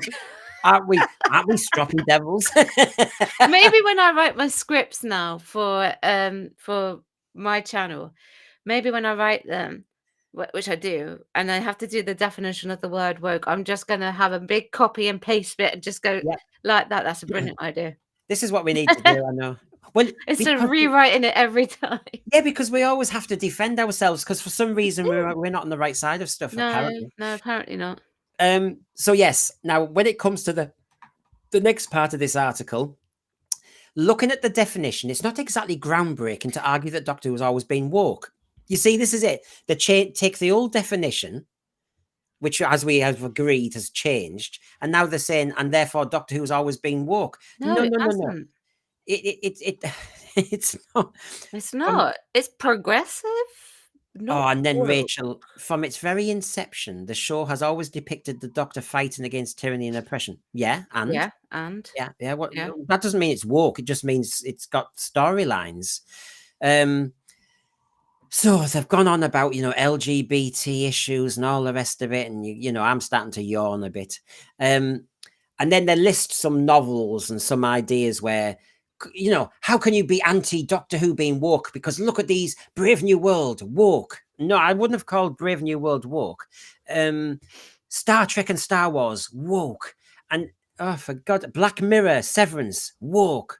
but we don't hear any other sci-fi franchises being criticised for being woke as much as Excuse me, Star Trek and Star Wars, in particular, Star Wars gets criticised all yeah, the time. yeah. Star Trek. I actually think Star Wars gets criticised more than Doctor Who. Probably, and Star Trek Mm. Discovery, I always take the mick out of Yeah, Michael. yeah. I'm thinking, I always joke about them running away from some issue, and then they start saying, "I think you've emotionally grown, and I'm very proud of you." And you're going, "Thank you very much." And there's lasers going past them, and I'm going, "This is pathetic." It's a bit like you do the EastEnders calf moment, but you have lasers behind you. They try and blur it all because they're obsessed with doing soap opera because they only want to talk about the world out there, and none of them have a clever idea. And I'm sorry, when they pretend they're writing sci-fi, they're writing naff stuff. So the argument is incorrect. Mm. The writer has given us an old definition to defend Doctor Who, Yeah. and has then actually started saying, look at all these other franchises, they do woke and nobody criticizes them. But they Wrong do. again. That's wrong. Yeah. Wokeness is an easy excuse for the times that Doctor Who is sloppily written. No, because Well, you don't say it lightly. I never used to say it until like fairly recently, actually. I think sort of at the turn of when they were sort of introducing Jodie Whittaker. I was like, here we go. yeah, Even though I gave her a chance, I was like, I remember the trailer for before she started, Mm. and it was all very it's hard to describe, but the music was very light female and there were lots of pink hues. And I thought, whoa, they really are going very heavy on this femininity. And then I thought, what are you going to do with all the lads who watch this? Because it is a bit weird. It's a hell of a jump to go from Capaldi or Matt Smith or David Tennant being very sexual to suddenly going, ooh, and all this sort. And Yeah. yeah, I wondered what the hell they were doing. But, recognizing the social injustice. The thing is, like, we just want good stories. That's really what we want. I can watch a lot of what see the classic, and maybe sometimes the message in the story is so well woven in that it goes completely over my head, but that's okay. It doesn't matter. The thing is, I didn't know for a long time the Daleks meant Nazis. yeah. For a long time. You see, I was lucky because I was obviously introduced. I was old. I'm older, aren't I? And I was at Genesis of the Daleks. Obviously, was my big proper introduction. I'd seen the Daleks, but to see them from the beginning, although I wasn't aware too much about Second World War when I was 6, you got a vibe that it was very evil and nasty, and it all made sense after that. So yeah, no, I just maybe had a better timing, It certainly won't stop. They're talking about the Disney deal. Doctor Who won't stop though because Gatwa was skirting one scene. I mean, honestly, they are dumbing down our argument here now. You see, they can get so blooming flippant, can't they, Rachel? We are criticising Doctor Who season 1 because Gatwa wore a skirt in one scene. I think it's more a problem than that. Or because the Doctor kissed a man. Well, actually, being a man who's gay, I have no problem with that per se. My problem is the Doctor was never gay. That's the problem. I always saw the Doctor as asexual. Yeah. And the other thing was, I think when we both did this review, the biggest thing, let's be honest, about Rogue was he just left his young companion high and dry. So whether he was kissing a man, a woman, or Alpha Centauri, he couldn't give a toss about another human being. It was something that was completely out of character for the Doctor. Yeah. Weirdly enough, I think I mentioned this in my upcoming video for Sunday. I need to record it. I've written the script. I think I do mention it though. Yeah. Well, it's just so and so our argument is now, please respect us, and then suddenly they do our argument down as if all we're bothered about is a man wearing a skirt and kissing another man, as if we've never seen it before. I mean, we're bigger than that. I'd rather Shooty have one set costume. If he wanted to wear a kilt, great, do it if that's what you want to do. Yeah. Obviously, there'll be some issue with some people. Sorry, there'll be some people who have an issue with him wearing a kilt, a skirt, but I know, because what's often condemned as Doctor Who's biggest failing is actually its biggest strength. Didn't you know that, Rachel? No, I didn't. reflecting our culture back at us and being so progressive and inclusive. That's its greatest strength. Wow, I'm so informed. I mean, that's what EastEnders, Emmerdale, Coronation Street do. Why does Doctor Who also need to do it? That's what Queer as Folk does. That's what that queer drama is going to do. Why does Doctor Who have to replicate another show and yet spend more money? Because I'm sure our episodes are more expensive than Coronation Street. It doesn't need to. It doesn't need to. If you want to fight the fight, RTD, go and write Coronation Street and Yeah. spend less money because you've got your cobbled street, and just go into the cabin and buy some sweets and say, hey, you're a bit of a Exactly. And misogynist. filming is always so much quicker because they have that static cam, pan and camera done in a few takes. Exactly. Instead of having the big LED screen and doing some hocus pocus about standing on a landmine and being anti this. And do you know what, RTD? You're wasting the Disney budget on just doing EastEnders plots. Yeah, you're writing EastEnders for them. And yet EastEnders are doing it better. Yeah, apparently Angie Watts came back. Mrs. Flood. She came back as a Mrs. ghost. Flood. She came back as a ghost. Oh, yeah. So isn't it funny if she came back in Doctor Who as Angie Watts? Who's she? Oh, darling, I'm Angie. How you doing, Shooty love? How you doing? Are you Shooty? Do you fancy my Phil Mitchell? Yeah. But if it does happen, those expecting to see wokeness erased from our screens will be in for a very rude awakening indeed. All right. You know, and I love them. When their argument is weak, they suddenly say, and if you think it's all over and you're going to win the argument and woke's going to die just because Doctor Who dies, you've got another thing coming because wokeness is around for good. And you're going, oh, what is this? Hello. That's very rude. Oh, well, yeah. It's because we're wrong, Rachel. Did you know that? Yeah, we're wrong. We're lazy as well, Brendan, Yes, according yes. to this article. And we're uninformed. That's yeah. I was told all week I was uninformed, quoting the Sun and the BBC and all the other places. I'm uninformed. The question is, have you learned anything from this article? I've learned that I should still be English teaching because some people need it. All I've learned is I am not worthy and I have sinned. I feel bad about myself. Yeah. All them streams when I've said stuff about woke, I feel bad now. I feel awful too. Does everybody want to do a collective? I mean, I was brought up a Catholic. Should we all do a collective confession now? I mean, I feel as though we should just all have a moment, everybody, and all list our sins. And maybe by the end of this stream, we can feel absolved and maybe feel as good as this person. True. My crown was very well deserved, I think. Well, the queen of the woke. I mean, you're the queen of being sensitive. You're the queen of being aware. Oh, God, you're so on. Thank you. Thank you. Oh, God. The BBC want Doctor Who to continue, says Garbage. The fans want it cancelled. How times have changed. And yeah, that I know it was. Yes, irony. Yeah, there were lots of streams discussing this yesterday. We mentioned it in the detox today. It is different this time. I know I'm quoting. It is. No Doctor in Distress. No campaign. I don't think the press will ask for Doctor Who to come back at the moment. The press are too busy laughing at Doctor Who. Nah. I think the mainstream British public are going, oh, is it still on? You know, I really don't think there's, you know, the Sun today probably did try and antagonize by saying that the Christmas special's being cancelled when there never was going to be one. No, I'd never heard any hell or tale about it. So they would have announced it by now if there was going to be one. And I don't think it was planned because if you add the 26 episodes up, we're halfway through. There's 13 to go, 5 plus 8. And the thing is, RTD is on this tiptoe thing, and he's not only writing it, he's producing it as well. So he'll be involved right to the end. Yes. And we don't know how long that's going to obviously take them. Don't know what the projections are yet for the filming, but he'll be involved. Yeah, because he'll show run that because, as I've always said, he can only do one project at a time. That's not a criticism. Well, of course, yeah. The other thing, you don't know what contract he's signed either for this.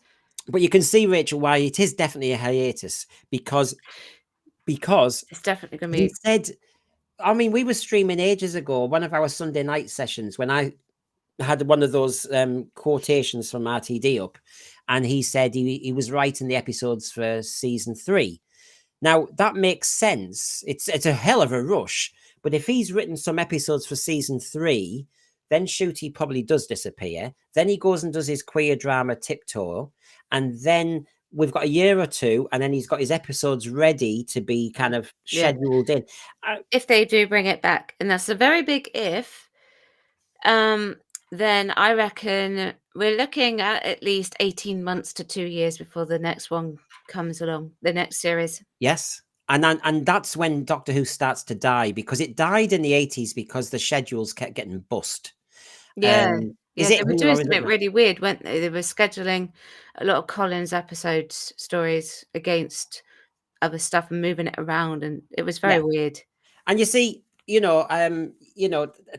I mean, I've read this a few times, and I was going to mention it on Sunday, but and sometimes I'm thinking, oh, don't be triggered, Brendan. But in the latest Doctor Who magazine, which, as John Daly says, turns more into a propaganda machine all the blooming time, because it's coming out of the TARDIS time, and it talks about Susan Foreman being maybe neurodivergent or possibly lesbian, and it. Sorry, I'm gonna have to go buy that now. You're going to have to. But the other thing is, as I said, you give them an inch and they No. take a mile. So suddenly, that little joke, you lot, stop getting so your knickers in a twist about Isaac Newton and the David Tennant doctor saying he fancied him. Sorry, I'm not laughing at people of who are No, neurodivergent or anything like that. I just think that's reading too much into something. That's ridiculous. because Rachel, you give them an inch, so that little bit in Wild Blue Yonder suddenly becomes canon. Suddenly, that little joke in Church and Ruby Road about a hot summer with Houdini, canon. Suddenly, you get to hear that the Doctor Yaz and we never had a lesbian moment, but it definitely was lesbian. The moment with Stones of Blood, Vivian Faye, suddenly that was a lesbian. Well, it could be read that like that, but it wasn't in the script. The thing is, did they actually ask Carol Ann Ford about that? Because she was the one who played the character, so therefore she knows it best. But this is more than revisionism. This is just kind of ambushing something and making it completely different. It was called an unearthly child. We know why, because she was alien, and she was she seemed 15, but she wasn't 15. And so she did all this kind of strange acting to be different, but that didn't mean she was neurodivergent. No, which is it didn't. No, and it I doesn't never mean got she that was. impression, and I swear she married a man called David. Yeah, And and that's why remember, her grandfather left her.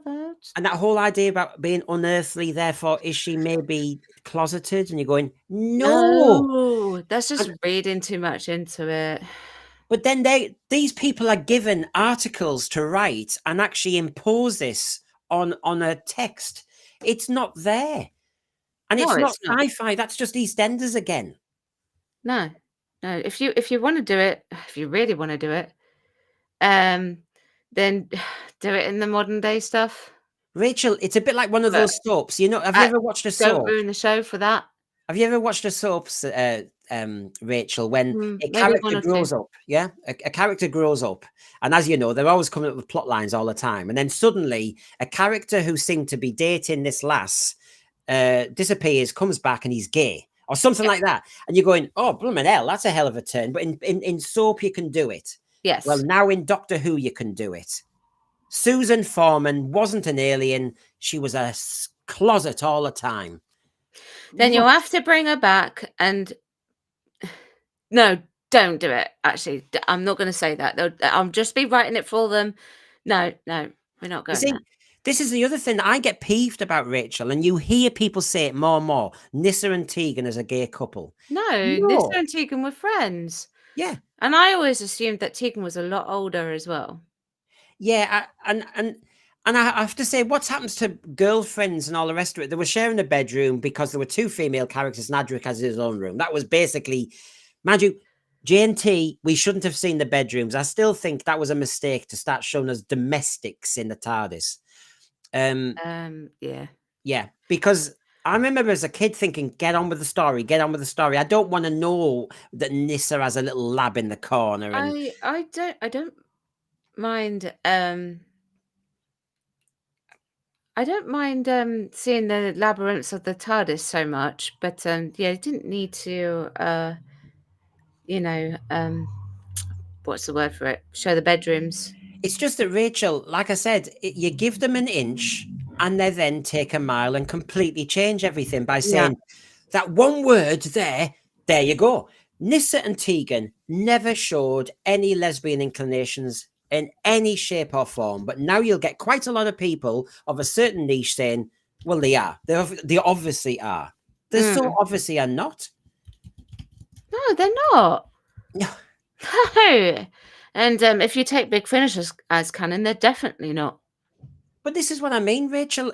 But if we say this loudly enough as we are tonight, we're phobes. We're deniers of the truth. Oh, Brendan, we're so shameful. You are. You want me sectioned?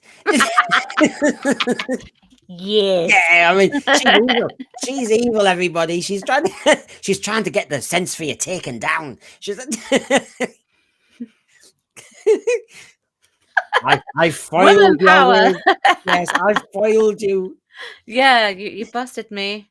You So, totally busted me. oh God, Rachel. So this continues. The thing is, the argument that wokeness has ruined Doctor Who is not only predictable, boring, and lazy. It's nonsensical. Is it? No, because we're well reasoned to actually go in and say what we want about it. And we take all these things, we see all these things, and we take the quotes that actors have said, and what RTD has said, and is look, he's telling you, they're telling you they're going to be doing this. They're telling you. So if they're telling you, then duh, it's clearly woke. Yeah, and this is the thing I've shown you: the BBC and drag queens, and and if everybody looks at all the examples I've kind of assembled tonight, I then say for one of the first times, really, I get worried about the BBC thinking that they're doing the right thing by Doctor Who and the kids watching, because you are not where the mainstream are, BBC. And I don't like certain verbs used, and I'm not going to use them on my stream, but it does look like indoctrination to a degree. And that is problematic, because why are we introducing too much sexualization, sexuality, that kind of sleaze factor to a show where Nyssa was supposed to be a little teenager? Tegan, seemed to be in her 20s. Yeah. Adric was a schoolboy. Yeah. Really. Mm-hmm. How can we inject all this sex into two school-age ones and the big sister, really, Tegan? You just can't. No. You're putting things into characters that, first of all, were not there. Nah. And second of all, you should ask the actors' opinions. Oh, yeah. Because they were the ones who played them. And guaranteed they'll say no.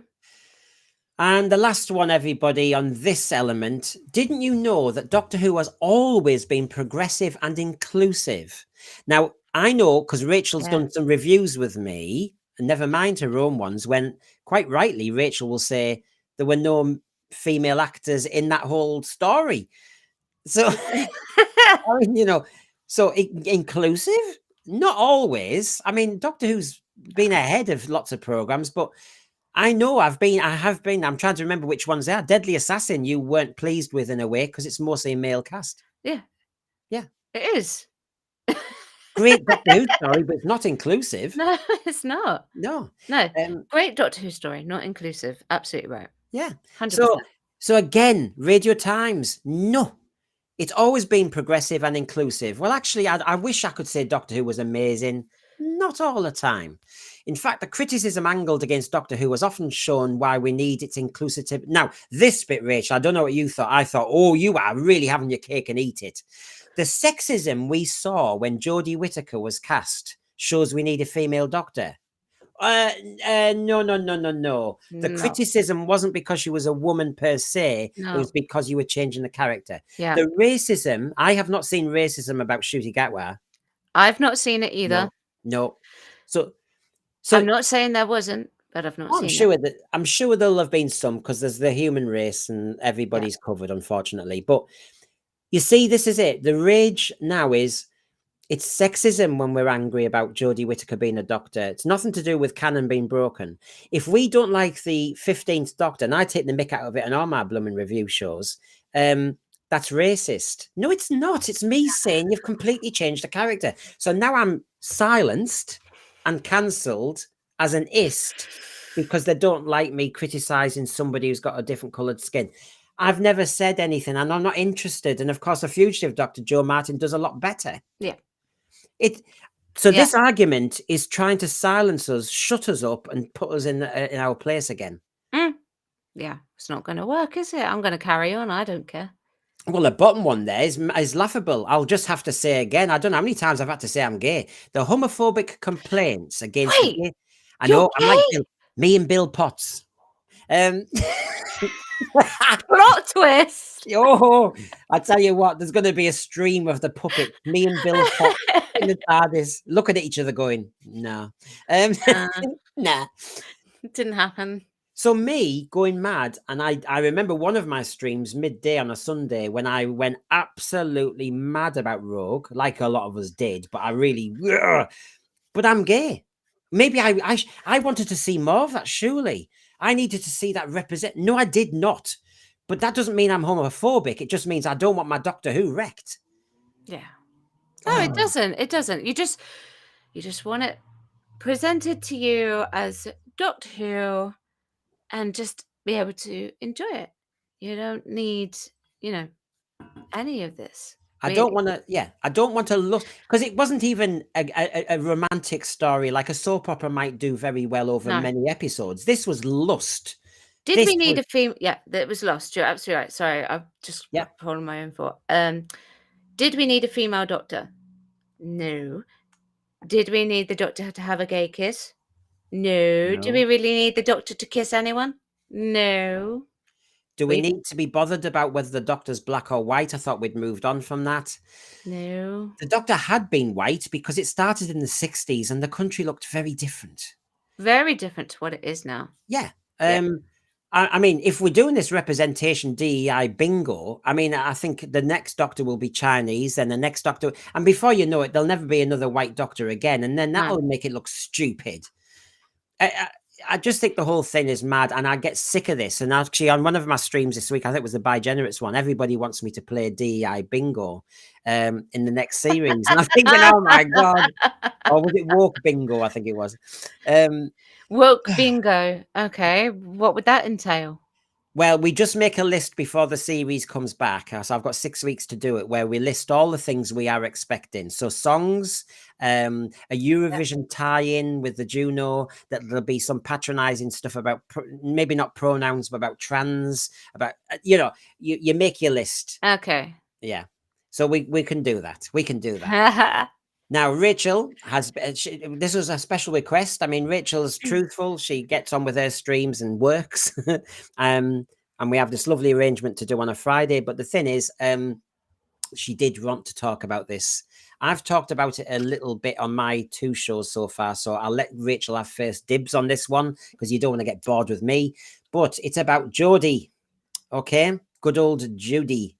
So let me just kind of tee it up for you. Okay. Let me get the right page. I've missed out on all the writers and that, because we can use them in a minute. But go to Jodie, and here she is. Not that. There you go. Not quite yet. It's lining up. It's going very slowly. There we go. Jodie. Yeah. So I don't think this was the one that I sent you. Is it the same stuff? Yeah, it's the same stuff. Yeah. Yeah. So it was the article in the Telegraph.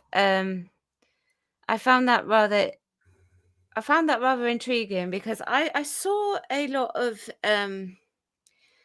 well, not a lot, but I saw several sort of streams, I guess you could say, where you know, they were saying, "Oh, she blames everyone. She blames this person. You know, she blames all the boys." And I'm like, but I've read the original article, Mm. and the original article doesn't directly quote her saying anything where she blames boys or anything like that.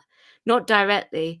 No. And that to me is a bit of a false representation and a little bit problematic because it could be to potentially putting words into her mouth that she may have never said. Uh, Yeah, yeah. I mean, yes, I was tentative how I thumbnailed it because Mm. she says it was a noisy few, rage is Yep. always loud. Yep. I assume we can only assume she's talking about fans. Yeah. Um, that, but she's actually saying actually that it's the minority of fans who have been complaining. So Yes. in a way, she's not slamming overall fans. She's No, just I saying, didn't think she was, and I think that's how a lot of it was taken, that she was slamming all young lads and men for it, but I really didn't get that impression, you know? It's like I'm treading on eggshells a little bit here, you know, because I just didn't get that distinct impression. Like, was she miscast as the Doctor? Absolutely. She shouldn't have played the Doctor, but yeah, it was kinda I was like, I think people needed to read the fuller context of the article because it wasn't a direct quote. It was very, clickbait is what I would call it. yeah. Well, Clickbait. unfortunately, this is the world we're in online, isn't it? We Yeah, know as YouTubers that some people race sometimes to get a headline straight away. yeah, I can see where the headlines are, but I yeah. can't take the English teacher out of me going, well, that's not quite where she is here. No. If I want to get some views, I could go for it. But yeah, Yeah. as Garbage says, furious backlash. No, she didn't get that. We was all willing to give her a chance. In the first episode, she was okay. Then we Yeah, saw she how was, cool yeah. she was over the series. She attacked us before she was on screen. Bit like Shooty Gatwa. A bit like Going for Shooty Gatwa. Yeah, I she got, like, some of the highest viewerships for yeah, it was 13 million or yeah, I 12 or mean, 13 million on it. that's Yeah. pretty phenomenal. I think people were definitely intrigued by the idea of a female doctor to actually come in and watch it, Yeah. and I think Yeah. that's what it was, and then obviously it tapered off when the writing really did not actually give her anything, like, amazing to do. No. Yeah. My problem, and I wondered if you would have picked up on this more, was the second paragraph here, Rachel, where we've talked about Colin Baker Mm. before, but she said if Peter Capaldi hadn't been good as the Doctor, it would only have reflected on him. Because obviously, as a bloke, the blokes never get the blame, is I Yeah, suppose what she's implying. yeah. Whereas I felt that if I wasn't very good at this, I'd have mucked it up for other actors. I think it's Yes. completely unacceptable. Now, okay, we, you know, it's the way to be in this world is to play the victim. Colin Baker was clearly blamed by Michael Grade and everybody for the hiatus and the disaster in the 80s, wasn't he? Mm. Unfairly. Unfairly, yes, yes, and, like, I'll just say there's always something that every single doctor can do better, alright? I actually think that, and I think most actors will agree with that. Um, but yeah, it was unfair to blame Colin, sack him for that. Absolutely redonkulous. This statement, yeah, I did actually want to talk about this statement as well. Like, that observation that she made Mm, about, like, Peter Capaldi, that's actually a very fair observation, I think. You know, it would have reflected on him. She's absolutely right in that sense. Um, and I wondered if by this statement she says, you know, whereas I felt that if I wasn't very good at this, I've effed it up for other actors. mm, So by that she means other women mm, coming in to do this role, sorry. And she goes on to say, I think it's completely unacceptable if that was the case, but that was how I felt. So what makes me think that she has said that, I wondered if she had imposter syndrome coming into this role. So she's believing that she's like, she feels like she's a bit of a fraud. It's quite common in the acting industry to actually feel something like that, especially if you're coming in and you're taking over a role that other people have been made famous for or have played on a regular basis. Could be stage, it could be TV, you know. um you feel like you don't sort of like belong in that role. You don't feel like you're worthy of it, and you don't feel like you can actually do it. And so I wondered if she had a bit of imposter syndrome Well, coming into well, that well. role. Look, I take what you're saying, but I would say, to be quite honest, get over it, because It's very difficult to get over. I know, but you have to be so thick-skinned as an actor, don't you? Yeah, you do. Because You there's do. reviews and everything, and she took the paycheck, and she took the gravitas of that moment of being the first female doctor. She said yes to the role, and if Yeah. she's now saying, "Oh, I felt a little bit awkward. I felt a bit out of my depth. I felt this." Well, She you also don't. kn she also knew how big of a role it actually was, even though she didn't watch it, she knew. She Yeah. knew. I mean, I personally, I can see Peter Harrington's point here. Sylvester's time, it was split, remember, initially, but warned. You've mentioned Sylvester McCoy. You see, Sylvester McCoy's not my favourite. And I thought he was kind of miscast. I don't think he was a dark doctor. They tried to make him dark, but there's something about his diminutive figure and everything. It didn't work. That's my personal opinion. Mm. But I think that's the problem with the Jodie casting. And but you see, some of us, Rachel, and I'm sure you're the same. Sometimes, even if people give you a job, you think, even before you accept it, you're going, "I can't see me doing that. I can't." How? Sometimes you Well, second guess yourself. I Sometimes people don't. I got cast in a role that was 20 years too young for me. I went, "You do realise I'm this age?" And they were like, "What?" And I'm like, "Yeah, you do realise. I mean, I'll do it for you if you really want me to, Yeah. but you do realise I'm this old."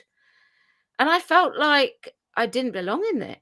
It was very bizarre, but they wanted me, so okay, fine, Well, whatever. I remember having a chat with you when I found the quote about, RTD said they interviewed and auditioned about 20 people before shooting, and you went, "Really?" And as Lee Smith says here, isn't this the problem with Jodie Whittaker? There was no audition. Yeah, I wondered that. That could also be the case. They said that they tried her extensively, didn't they?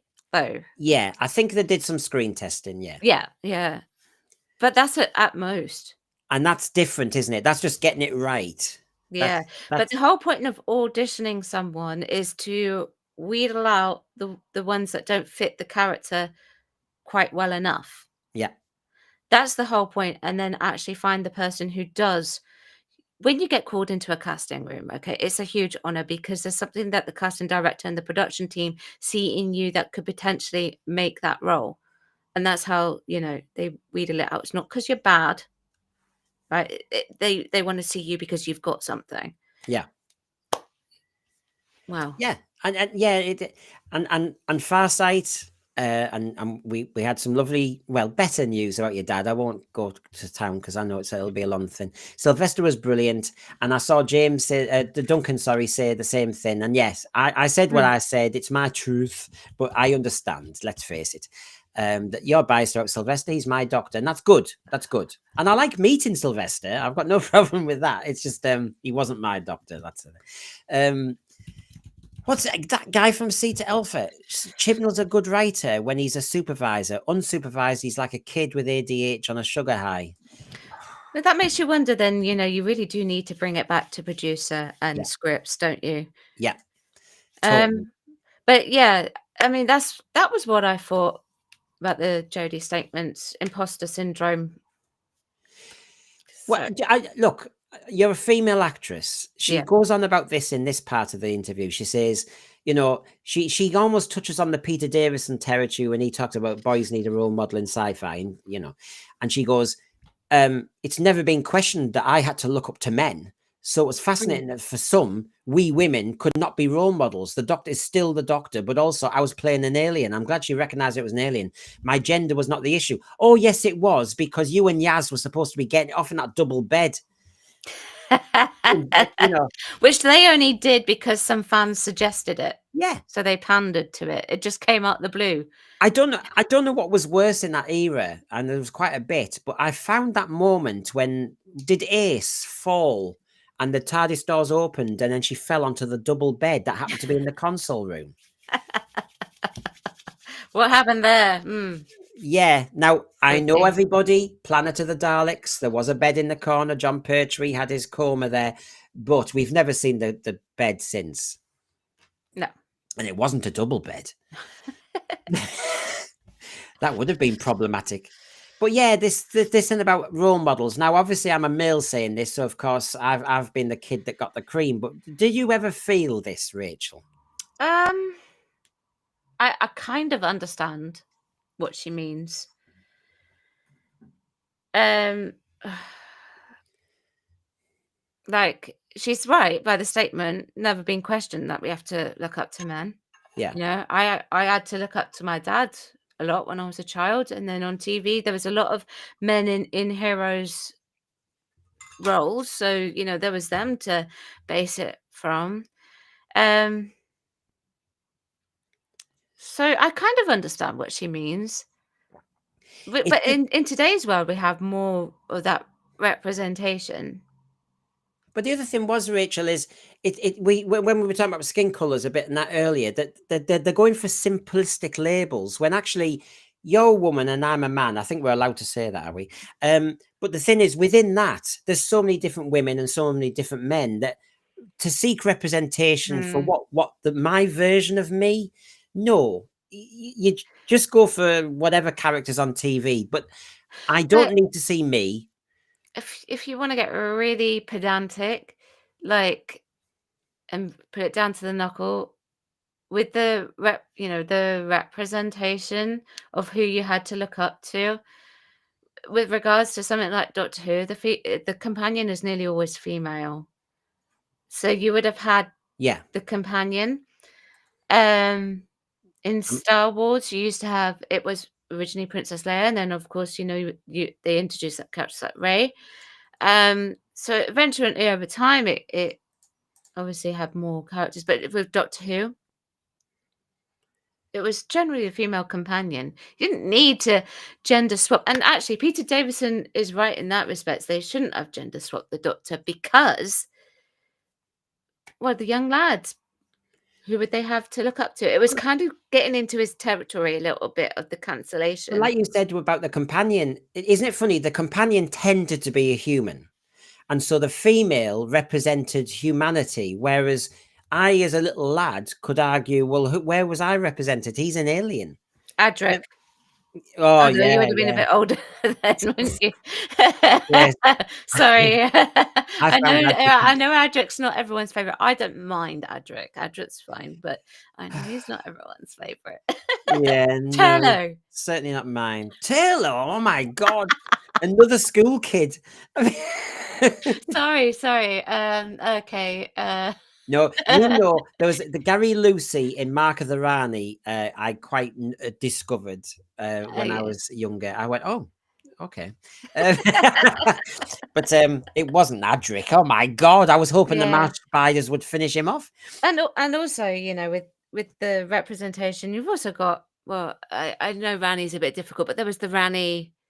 Obviously, rights are questionable at the moment for that. Whether or not she's coming back, I don't know. But then you've also got Romana. So Yeah, there's no reason why they could have reintroduced Romana.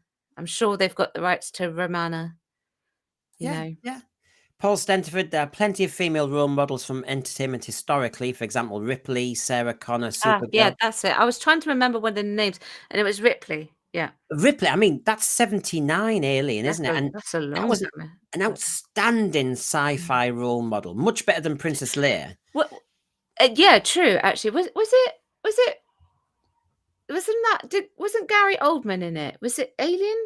And he had Um, that thing come out of his John stomach. Hurt. Or was John it Hurt. John Hurt? Sorry, John Yeah. Hurt. Sorry, thinking of the wrong person. He had that thing coming out of his Yeah. stomach. Can that is the one image? Was that That Alien?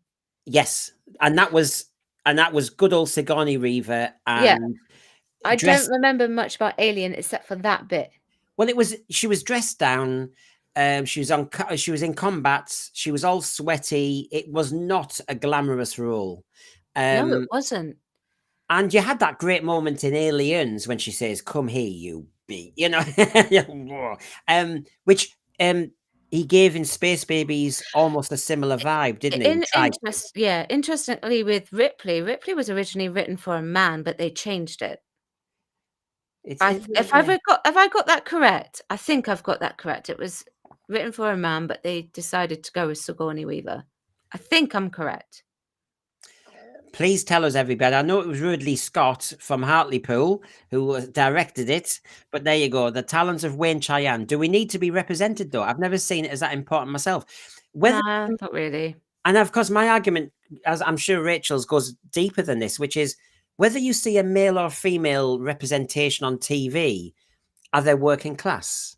Are they from your area? I mean, how far do you go here? It gets silly. I mean, Off Reader Same Pet in the 1980s was on. I didn't feel represented. Mm. You know, I mean, come on, they're all scratching their blooming undies. It seemed gross as hell. I was thinking, I'm not like that. You know, it was just mad. Now, the other thing about woke Doctor Who that I was promising is we all know about the writer's choice for this next year. And you know what, Rachel, when you really look at it, it's would you say it's fair to say it's LGBTQ heavy? Oh, yeah, for sure. So that's I mean, I'm more interested about what it is they can do, but yes, it is for sure. I think Alan Cumming has been confirmed in yeah, something to do with Doctor Who recently. I haven't fully read up on what yeah. it is, but Ring a ding, Mr. Ring a ding oh, with Sunshine Sally. all She sounds like a call girl or something.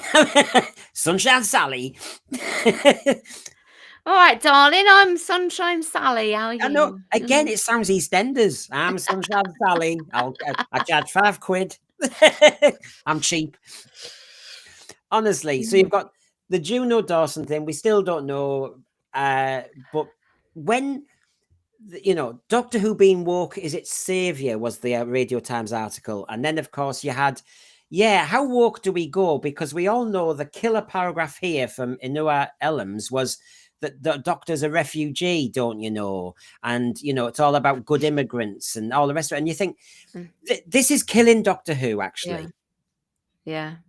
I didn't know he was a refugee until Mr. Ellams told me so. Yeah. Um, I'm gay, yeah. just in case I hadn't told you. Really? Oh I my mean, goodness. maybe I should go on Instagram and do this going, I just need to tell everybody what you already knew. But no, this is I have to tell my truth. It sounds all Meghan Markle, doesn't it? I have to give you my truth. I have to share my side of the story. And because I've not been given any other platform, I'm going to put it in a sci-fi show. No, don't.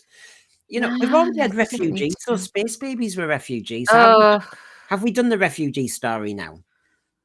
well, I hope so. Oh, I think don't tell me he's going to take it back to the first Doctor when the first Doctor runs away and then lands in Totter's yard and I thought you were going to say, he'll get Shooty's Doctor to go back to Totter's yard. That's what's going to happen. oh, Rachel, it could be worse. He could I'm say, calling it. I've got a narrative arc. We're going to go back to Space Babies when they're older. Oh. Will their mouths still be moving in that really weird way? Well, oh, can you imagine? It'd be like, why Like don't who's you? That you have all these talking? teenagers, these pretentious, precocious teenagers, and they are refugees, remember? And that nasty planet wasn't taking them. So the Doctor might revisit. I can see RTD really going so heavy on this, you know. But they don't. Why do they have to run with this? It's because it's the talking points. It's their checkbox.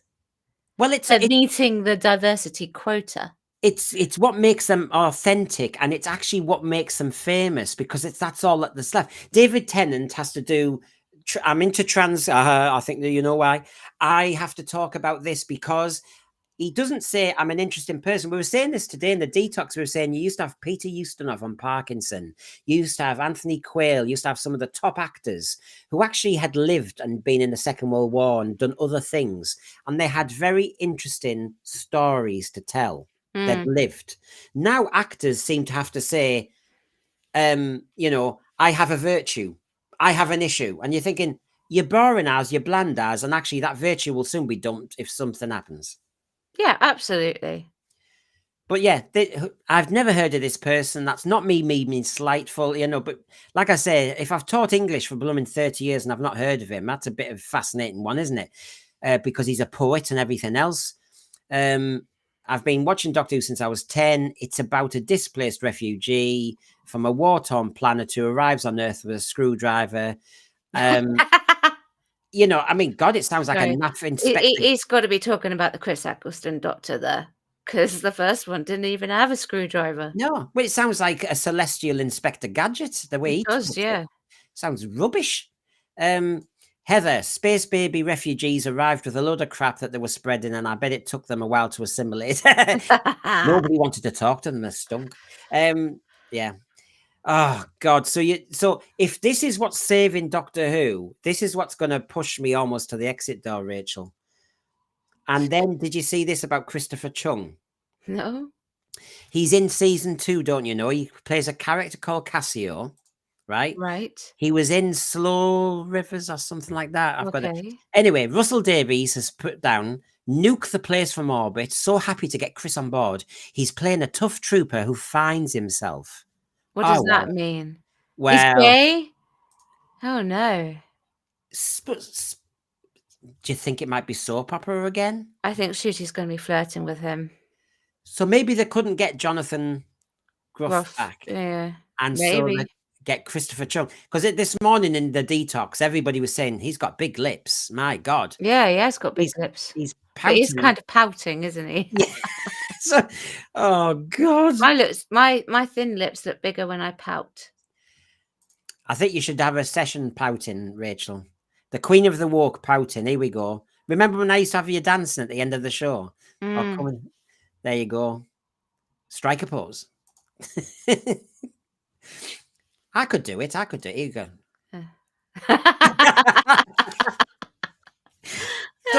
So there you go. There's another one. Doctor Who will be saved, not axed, by all this.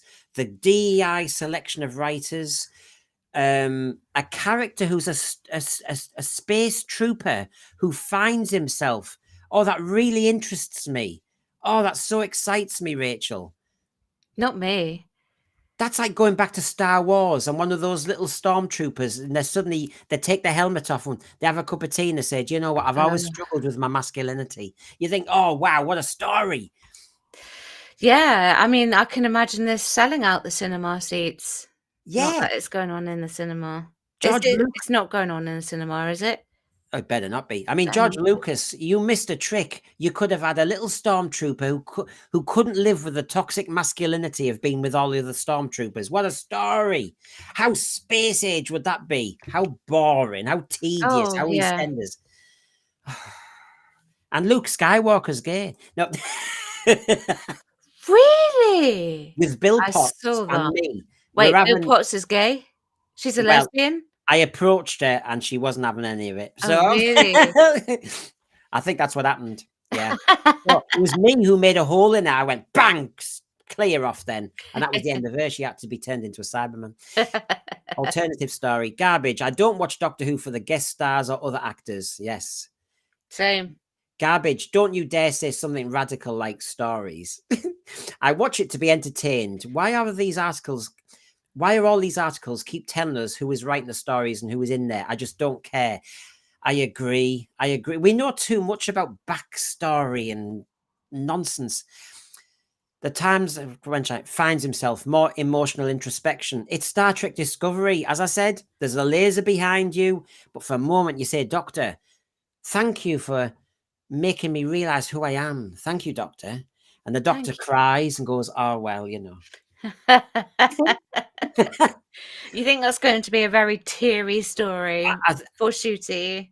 Yeah, it's going to challenge him for once, Rachel. You know, he didn't cry once in The Importance of Being Earnest. Oh, a different showrunner, a different director. Oh, yeah. Oh. Weirdly enough, he was better as well. Maybe the problem is RTD. Maybe. Shooty was definitely miscast as the Doctor, but I don't think RTD's writing helps. No, I think he's over. Definitely not. He's over. Lee Smith, you're asking some very difficult questions here. Why can't we have interesting characters and sci-fi stories? Well, we need a sci-fi story. Yeah, but Lee, we just need this progressiveness, apparently. And look, that's progressive. This is why Doctor Who did so well last year, isn't it? Oh, The Radio brilliant. Times. The Radio Times is right. There you I go. mean, this is amazing. This is exactly what we needed. I've Not asked for it for not years. saving the companion or No, anything like that. No, this is what we needed. no. I always remember that moment when the Fourth Doctor, I think we did the Sontaran experiment review the other day, and when he shouted Sarah, it was almost visceral. You could tell that the Fourth Doctor was worried sick that Sarah might be dead. Yeah. And that's all you need. He didn't cry. He looked No. angry. But now we get all this blather. Of course, we've mentioned that today. This is what made Doctor Who so good now. Having an alien comic strip talking about pronouns. Everything was fine right up until that point. Yeah. What about Davros? You see, we're so woke nowadays. You need to spring legs. Isn't it sick? I mean, I've just been in Benidorm where nearly everybody's on a motor scooter with 3 pizzas, right? And then the puppets were dying to get on a motor scooter, but Jamie said it might be problematic and somebody might think we're taking the mick. Because I said, I want to get the Who pets on a motor scooter. But how is this sensitive that you have a person who can't use their legs, Davros, and suddenly in the new series he grows legs? It's dead easy, kids. Go to Lewis. He regenerated. Even though he can't regenerate, but he regenerated. Yeah. And so every kid who's disabled can say, oh, that might happen to me. No, sorry, kids. That's not. No. Put the mask back on Julian. Put him back in his, Dalek casing and get him doing what he was very good at doing. Yeah. Now, John Steed, I'm going to play my, now, you see, this is when it gets problematic, when they're starting to mess on, because Rachael, this is.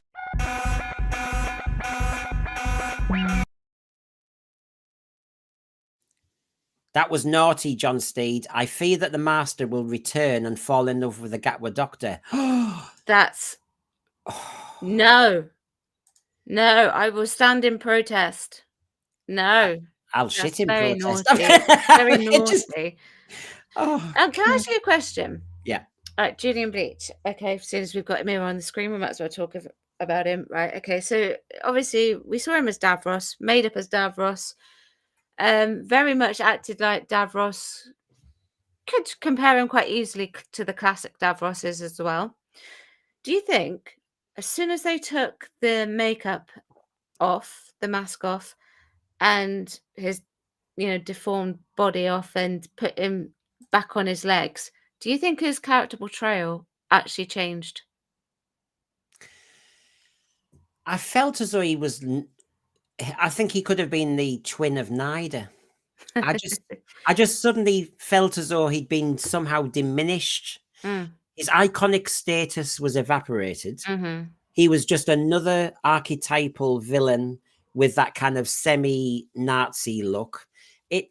You lost what was so distinctive and menacing about Davros. He just became another villain to me.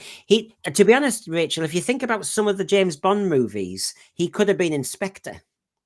He could have been. Give him a cat. I think if they had done like a full, I don't know, hour, whatever story with Julian Bleach like this, I wonder how different it would have been. Because obviously Davros has that, I call it the Davros hissy fit, where he goes like that. Would we have still got that? Or would it have not have had as much power as it would have done? You can't have the joke of like, oh, I'm going to turn off your life support system or anything like that anymore, can you? Because that's gone. But you see, we were saying, weren't we? I remember I was always asking you as the actor, with Shooty saying, clearly you need to zone him down and make him still, and then he acts better. Yes. And Davros was stilled in the first place by being confined to that chair. Yes. And suddenly the actor's got more choices now, which is not what you need. Because All you needed was that one hand, and him Mm. pressing one button could Yeah, be life and death. yeah. And weirdly, in that little shot, he didn't really move, did he? No. It was still, like, confined to sort of one space. And I did actually wonder if that was, coming from his original portrayal. He's Mm. like, "Well, I did it like this, so I will continue to do it like this, just standing up." And of I course, felt sorry for him having to do that. well, here's another example why Doctor Who, according to Radio Times, needs to be woke. We change history. We've mentioned this earlier, so I won't go to town. That's All, Isaac Newton, isn't it? yeah, all agenda pushing, societal pushing outfits. Yeah, and yet they have no choice but keep going back to one costume. They keep coming back to the brown coat for sure. Yes, and the orange jumper, which we used on the Hoopet because we could get a dog costume that was the right size. That's the secret, is it? That's the secret. Go to a pet shop. Um, um, about 50 hours ago, I think it was John Yulden, I can't remember now, was saying that, what about the Metro article? And of course, yes, the show is tackling socio-political issues in the way it has always done. Not every story.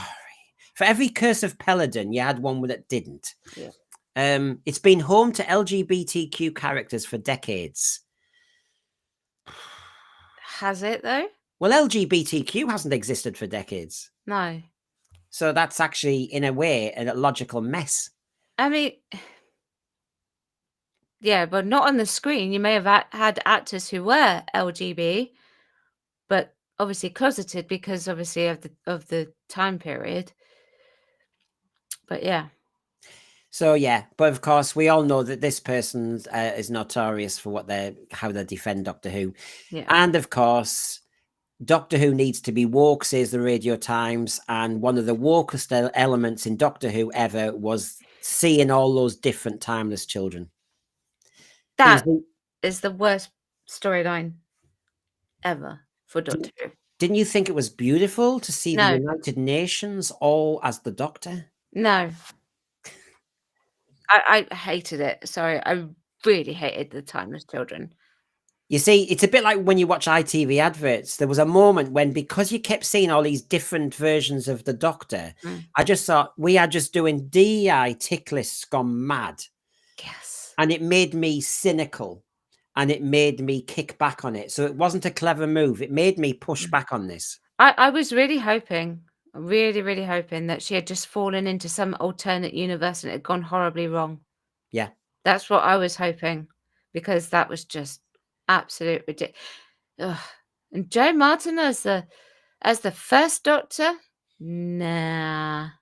And then one of the earlier kids was a girl. So, of course, was the first Doctor a girl? They were pushing every little thing.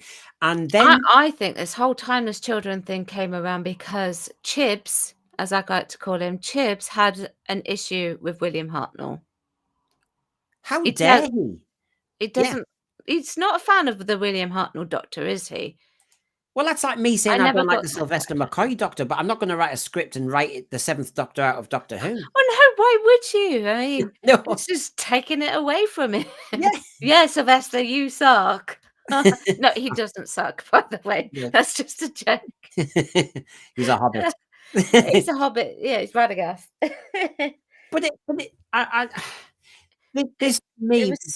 Go on. It just undermined everything about Doctor Who to that point, because the kickback on it was just to say, I mean, you couldn't say, oh, that William Hartnell did the first and Troughton the second and da da da da da. Suddenly, every numbering had gone, and you thought, oh my God, is that Doctor number 7, Doctor 8, number 9? That's greedy from Chris Chibnall to say, I am completely wrecking canon because I just want to impose myself on the program. Yeah, that was terrible. Big mistake. And RTD coming in and saying, yeah, that happened. Oh, and then he came in with by generation. Well, RTD's wheeze was, he said he wasn't going to touch Timeless Children straight away because he said I think he could see it was problematic, but he did say the foundling element from the Timeless Children is what gave him the Ruby Sunday storyline. And Sorry. yeah, so yeah, Really? yeah, No wonder it was a lame duck. exactly. And why, you know, and then when you look at what woman in 2023, 24, Rachel, dresses in a hood like that, as if she's a druid. I no, not no one. No, No. I mean, and I'm not talking about a burqa or anything. She was actually just dressed like some sort of Hooded. medieval druid. Yep. I mean, Yep. so how is that representing women or women who were struggling with childbirth or something? It was just mad. Oh, yeah, I know. So, um, so Rachel, that was the week that was woke. And as everybody's saying in the thread, and Rachel will say it in a minute, the serious point of today is not going to be our stream at all. It's going to be what happened in the White House today, which is Oh, so yeah. serious. It's shocking. I don't know if World War III will be closer. Europe are going to be in a right panic. I found it was bullying.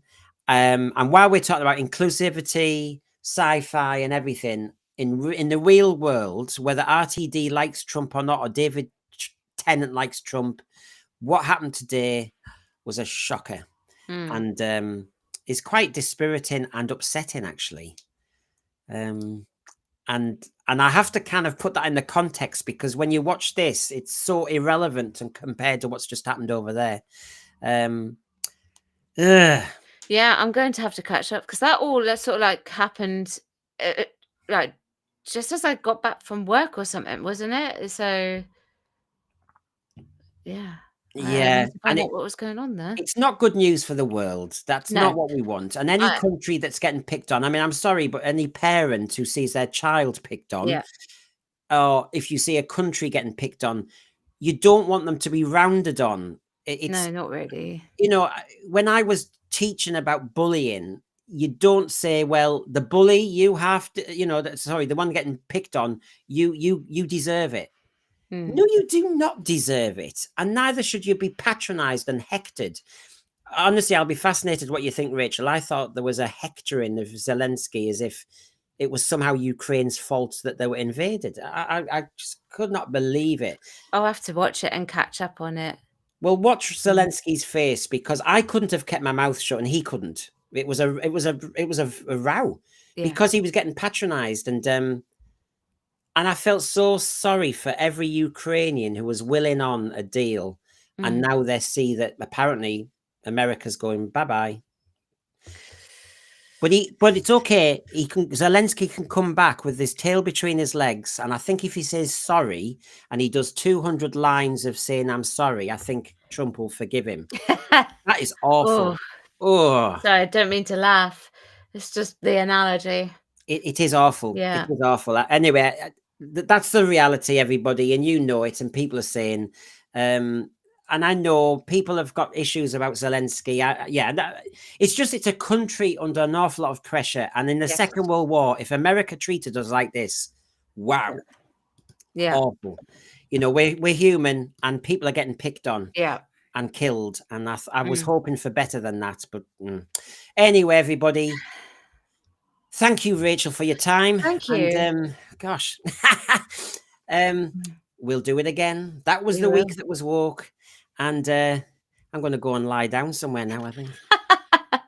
Well, on Sunday, just at 4 p.m., for everyone who has been wanting this, the Talons of Winterang review will be up. You're doing the 6-parter.